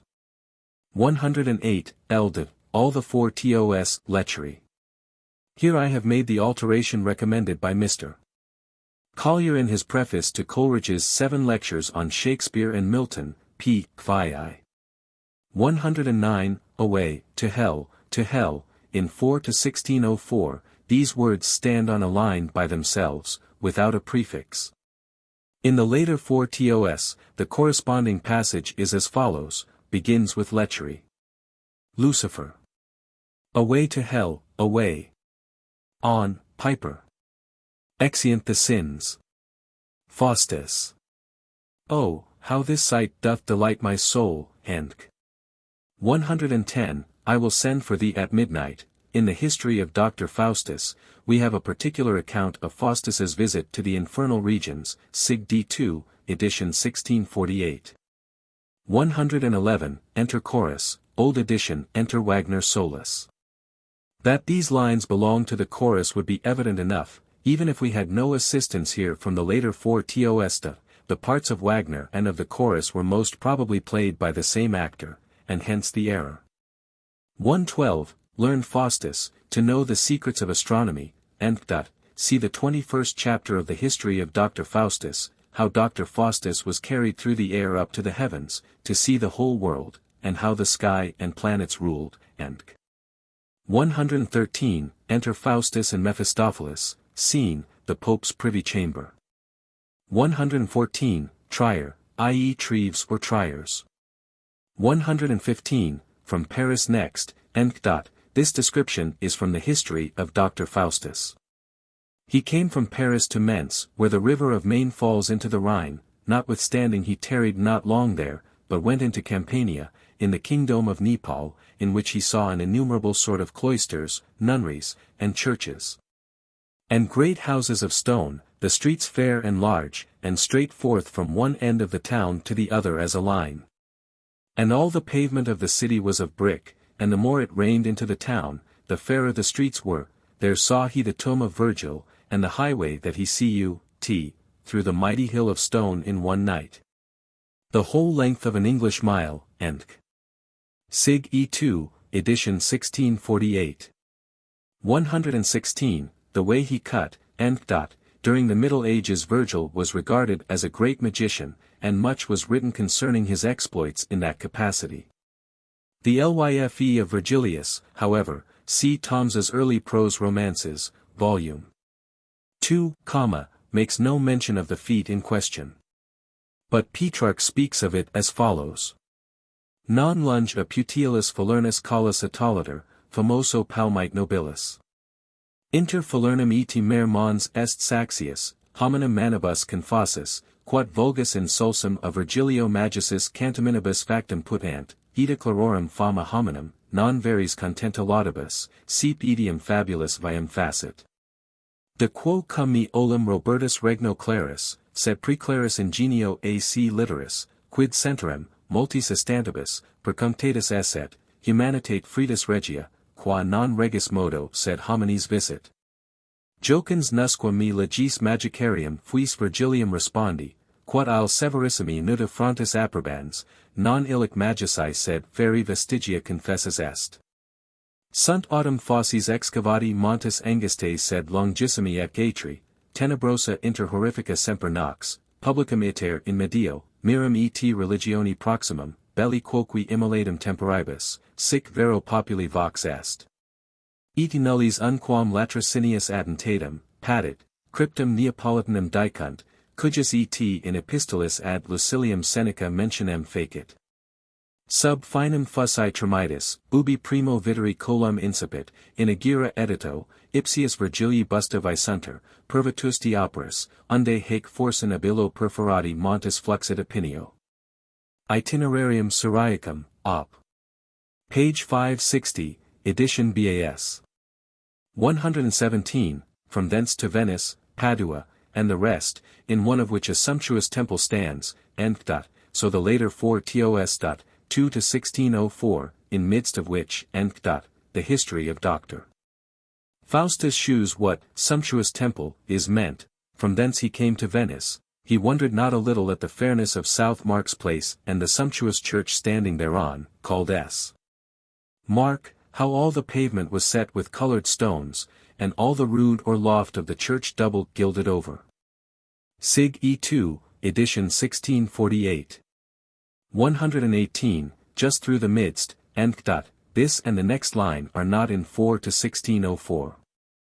I have inserted them from the later 4 TOS, as being absolutely necessary for the sense. 119, Ponte, all the 4 TOS Ponto. 120, of, so the later 4 TOS. Not in 4 to 1604.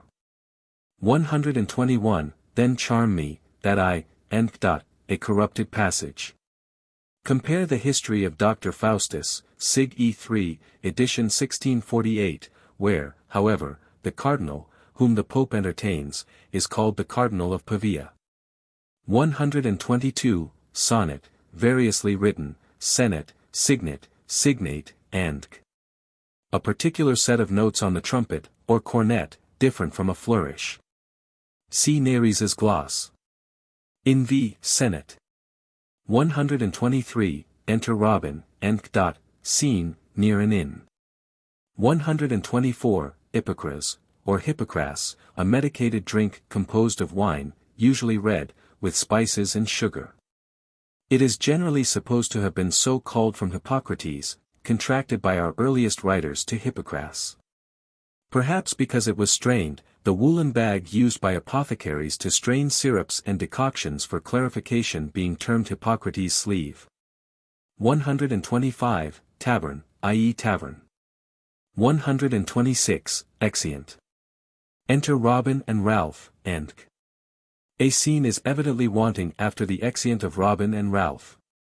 127, Purchase, i.e. booty, gain, acquisition. 128, Drawer, there is an inconsistency here, the vintner cannot properly be addressed as drawer.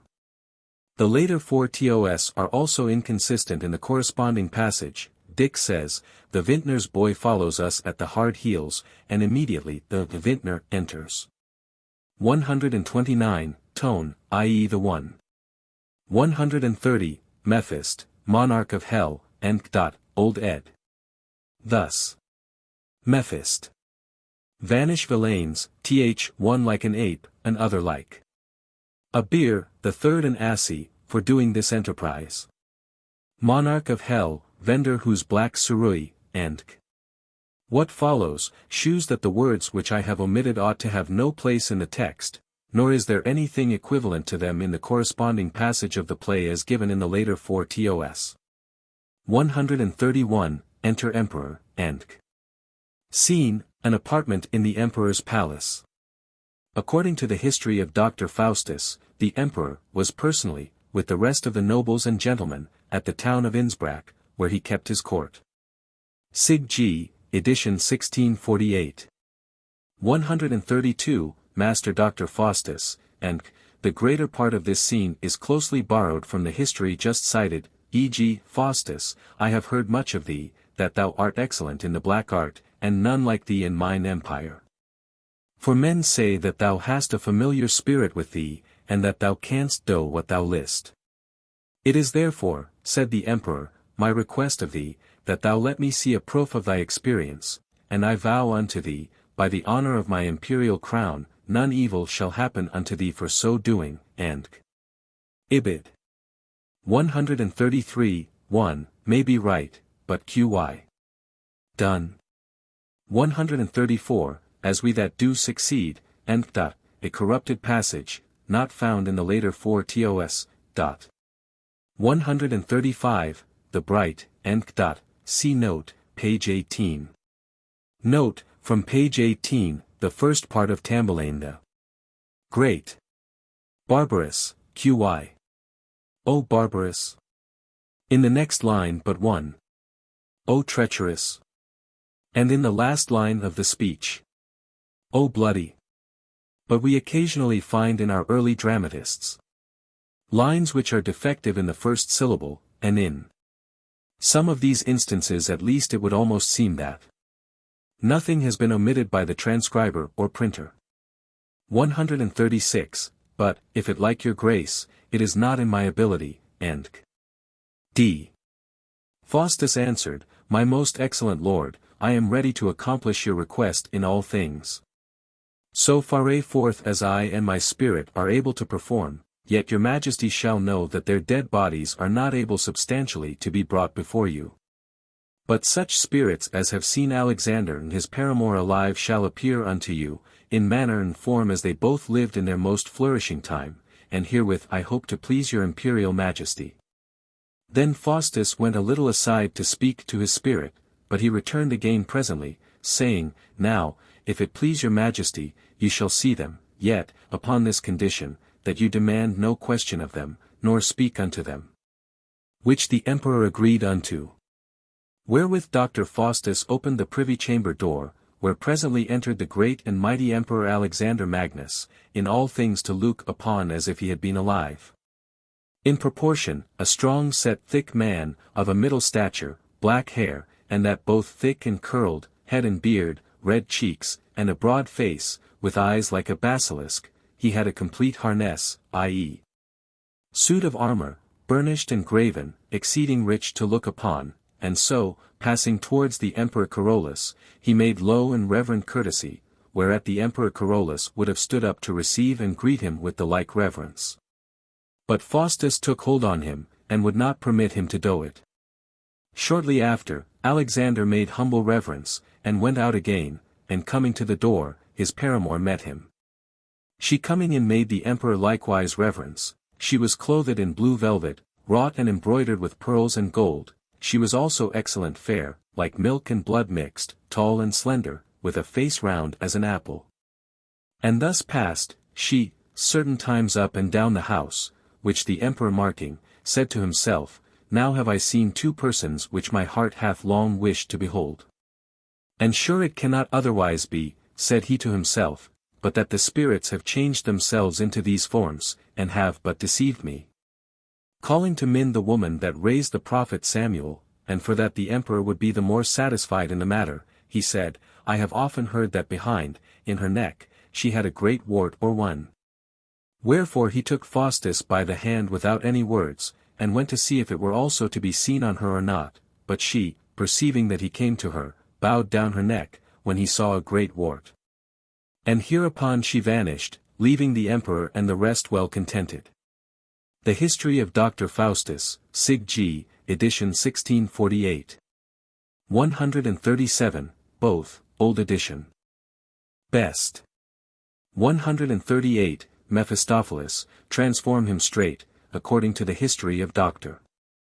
Faustus. The knight was not present during Faustus's conference with the emperor, nor did he offer the doctor any insult by doubting his skill in magic. We are there told that Faustus, happening to see the knight asleep, leaning out of a window of the great hall, fixed a huge pair of hart's horns on his head. And, as the knight awaked, thinking to pull in his head, he hit his horns against the glass, that the pains thereof flew about his ears. Think here how this good gentleman was vexed, for he could neither get backward nor forward. After the emperor and the courtiers, to their great amusement, had beheld the poor knight in this condition, Faustus removed the horns. When Faustus, having taken leave of the emperor, was 1.5 leagues from the city, he was attacked in a wood by the knight and some of his companions. They were in armor, and mounted on fair palfreys. But the doctor quickly overcame them by turning all the bushes into horsemen, and so charmed them, that every one, knight and other, for the space of a whole month, did wear a pair of goat's horns on their brows. And every palfrey a pair of ox horns on his head. And this was their penance appointed by Faustus. A second attempt of the knight to revenge himself on Faustus proved equally unsuccessful. Sigs. G2, I3, edition 1648. 139, Faustus. Now Mephistopheles, and here the scene is supposed to be changed to the fair and pleasant green, which Faustus presently mentions. 140, horse courser, i.e. horse dealer. We are now to suppose the scene to be near the home of Faustus, and presently that it is the interior of his house, for he falls asleep in his chair. How Dr. Faustus deceived a horse courser, is related in a short chapter, the 34th, of the History of Doctor Faustus. After this manner he served a horse courser at a fair called Pfeifering, and 141, 440, qy. For twice $40. 142, into, so the later 4 tos. 2 to 1604 until 143, Dr. Lopus, i.e. Dr. Lopez, domestic physician to Queen Elizabeth, who was put to death for having received a bribe from the court of Spain to destroy her. He is frequently mentioned in our early dramas. See my note on Middleton's works, 4. 384. 144, know of, the old edition has known of, which perhaps is right, meaning, acquainted with. 145, hay pass, equivalent to, juggler. 146, ostry, i.e. inn, lodging. 147, cunning, i.e. skill. 148, exeunt. Enter the Duke of Vanholt, the Duchess, and Faustus, old edition. Exeunt. Enter to them the Duke, the Duchess, the Duke speaks.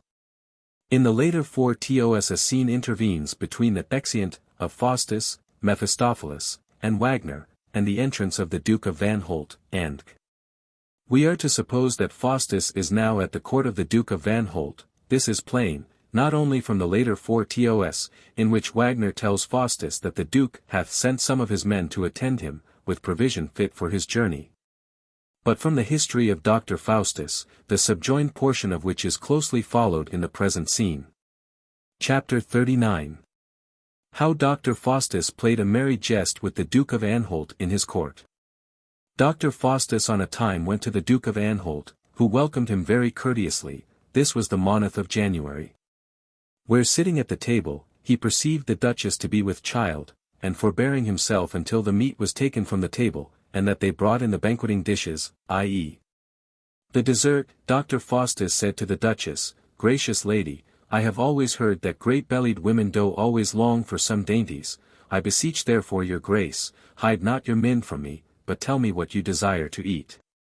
She answered him, Dr. Faustus, now truly I will not hide from you what my heart doth most desire, namely, that, if it were now harvest, I would eat my belly full of grapes and other dainty fruit. Dr. Faustus answered hereupon, Gracious lady, this is a small thing for me to do, for I can do more than this. Wherefore he took a plate, and set open one of the casements of the window, holding it forth. Where incontinent he had his dish full of all manner of fruit, as red and white grapes, pears, and apples, the which came from out of strange countries. All these he presented the Duchess, saying, Madam, I pray you vouchsafe to taste of this dainty fruit, the which came from a forêt country, for there the summer is not yet ended. The Duchess thanked Faustus highly, and she fell to her fruit with full appetite. The Duke of Anhalt notwithstanding could not withhold to ask Faustus with what reason there were such young fruit to be had at that time of the year.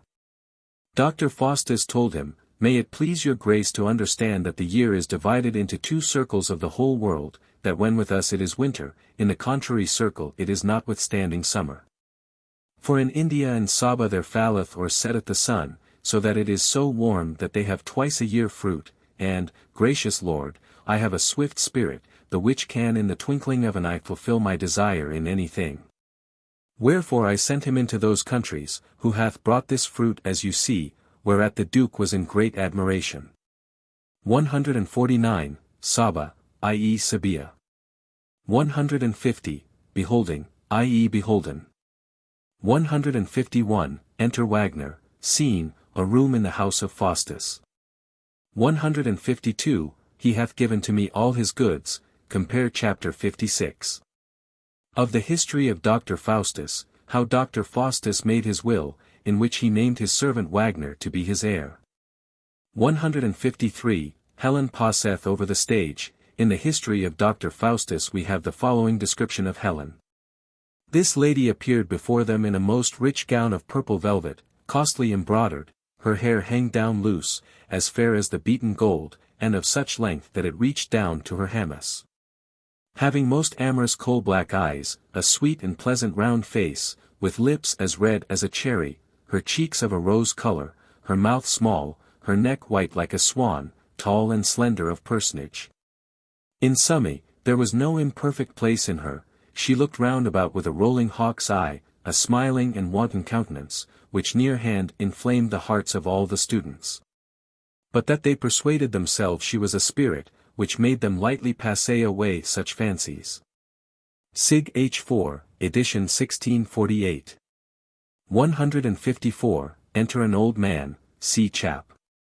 48 of the history of Dr. Faustus, how an old man, the neighbor of Faustus, sought to persuade him to amend his evil life and to fall into repentance, according to which history, the old man's exhortation is delivered at his own house, whither he had invited Faustus to supper. 155, Wilt, Old Edition, Wilt. See note, page 68. Note, from page 68, the second part of Tamburlaine the Great. Vile, the 8 vo, Wilt, the 4 to, Wild, both eds. A little. Before, have, vile monster, born of some infernal hag, and a few lines after, to vile and ignominious servitude, the fact is, our early writers, or rather transcribers, with their usual inconsistency of spelling, give now the one form, and now the other, compare the Folio Shakespeare, 1623. Where we sometimes find vilt and sometimes vile. 156, Sin, Old Edition, Sins, this is not in the later 4 tos. 157, Almost, so the later 4 tos. Not in 4 to 1604. 158, Now, so the later 4 tos. Not in 4 to 1604.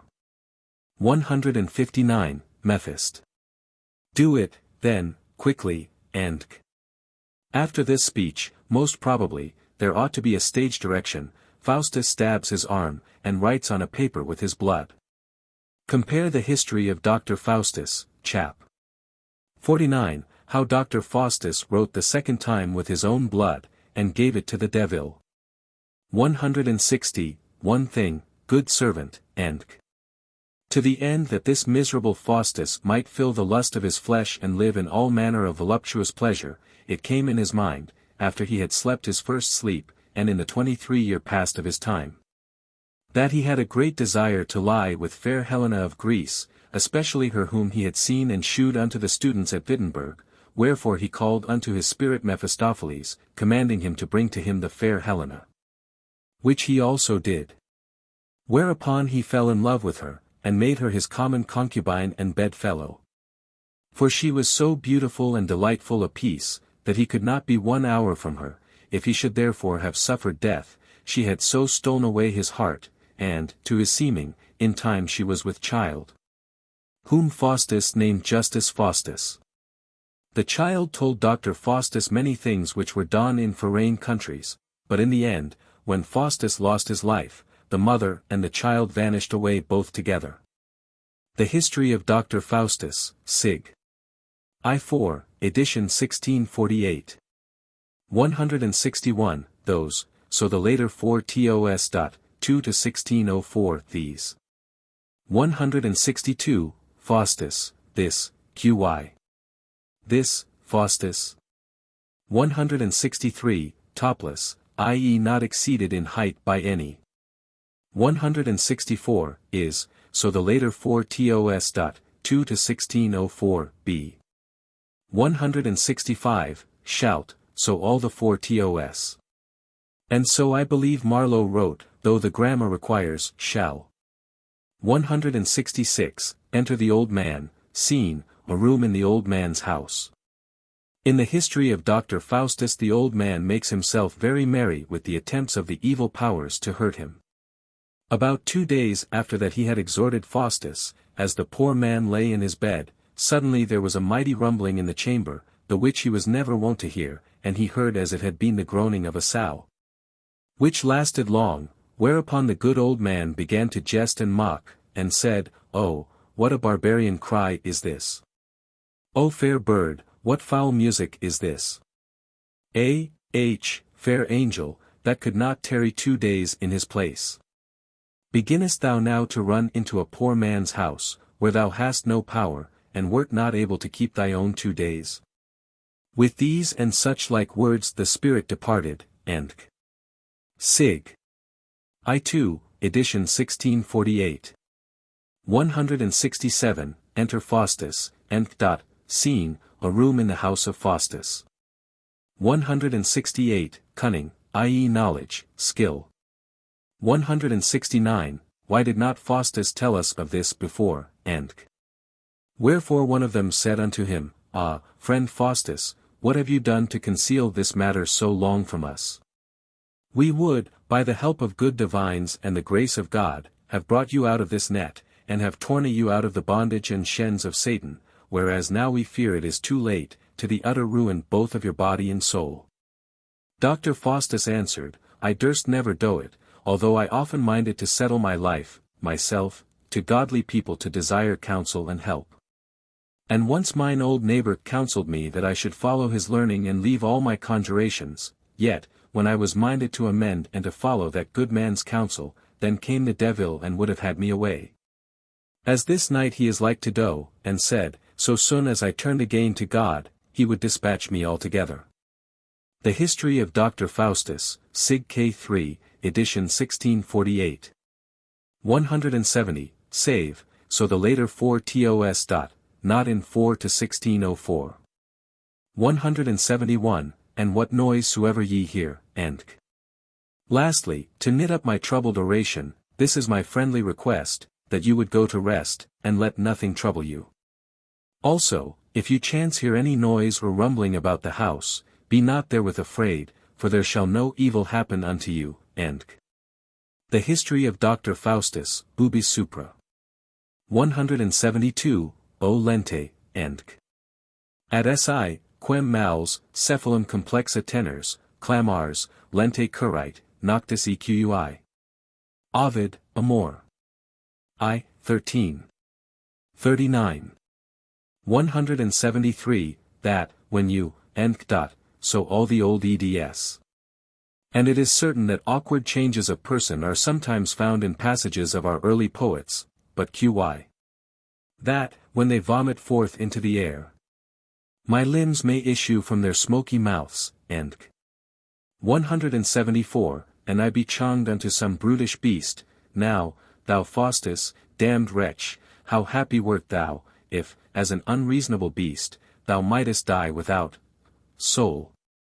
So shouldst thou not feel any more doubts, and The History of Doctor Faustus, Sig K. edition 1648. 175, Exeunt Devils with Faustus. In the history of Doctor Faustus, his miserable and lamentable end is described as follows. It took place, we are informed, at the village called Rimlich, half a mile from Wittenberg. The students and the other that were there, when they had prayed for him, they wept, and so went forth, but Faustus tarried in the hall. And when the gentlemen were laid in bed, none of them could sleep, for that they dead to hear if they might be privy of his end. It happened that between 12 and 1 o'clock at midnight, there blew a mighty storm of wind against the house, as though it would have blown the foundation thereof out of his place. Hereupon the students began to fear and go out of their beds, comforting one another, but they would not stir out of the chamber, and the host of the house ran out of doors, thinking the house would fall. The students lay near unto the hall wherein Doctor Faustus lay, and they heard a mighty noise and hissing, as if the hall had been full of snakes and adders. With that, the hall door flew open, wherein Doctor Faustus was, that he began to cry for help, saying, Murther, murther. But it came forth with half a voice, hollowly. Shortly after, they heard him no more. But when it was day, the students, that had taken no rest that night, arose and went into the hall, in the which they left Doctor Faustus. Where notwithstanding they found not Faustus, but all the hall lay sprinkled with blood, his brains cleaving to the wall, for the devil had beaten him from one wall against another, in one corner lay his eyes, in another his teeth. A pitiful and fearful sight to behold. Then began the students to wail and weep for him, and sought for his body in many places. Lastly, they came into the yard, where they found his body lying on the horse dung, most monstrously torn and fearful to behold, for his head and all his joints were dashed in pieces. The forenamed students and masters that were at his death, have obtained so much, that they buried him in the village where he was so grievously tormented. After the which they returned to Wittenberg. And coming into the house of Faustus, they found the servant of Faustus very sad, unto whom they opened all the matter, who took it exceeding heavily. There found they also this history of Doctor Faustus noted and of him written, as is before declared, all save only his end, the which was after by the students thereto annexed. Further, what his servant had noted thereof, was made in another book. And you have heard that he held by him in his life the spirit of fair Helena, the which had by him one son, the which he named just as Faustus. Even the same day of his death they vanished away, both mother and son. The house before was so dark that scarce any body could abide therein. The same night Doctor Faustus appeared unto his servant Lively, and shewed unto him many secret things, the which he had done and hidden in his lifetime. Likewise there were certain which saw Doctor Faustus look out of the window by night, as they passed by the house. Sig K. 3, edition 1648. Original comments on the preparation of the e-text. Square brackets. The square brackets, i.e., are copied from the printed book, without change. The open, exit brackets use in the book have been closed, by M.H. For this e-text version of the book, the footnotes have been consolidated at the end of the play. Numbering of the footnotes has been changed, and each footnote is given a unique identity in the form, XXX. Changes to the text. Character names were expanded. For example, second scholar was SEC, SHOL.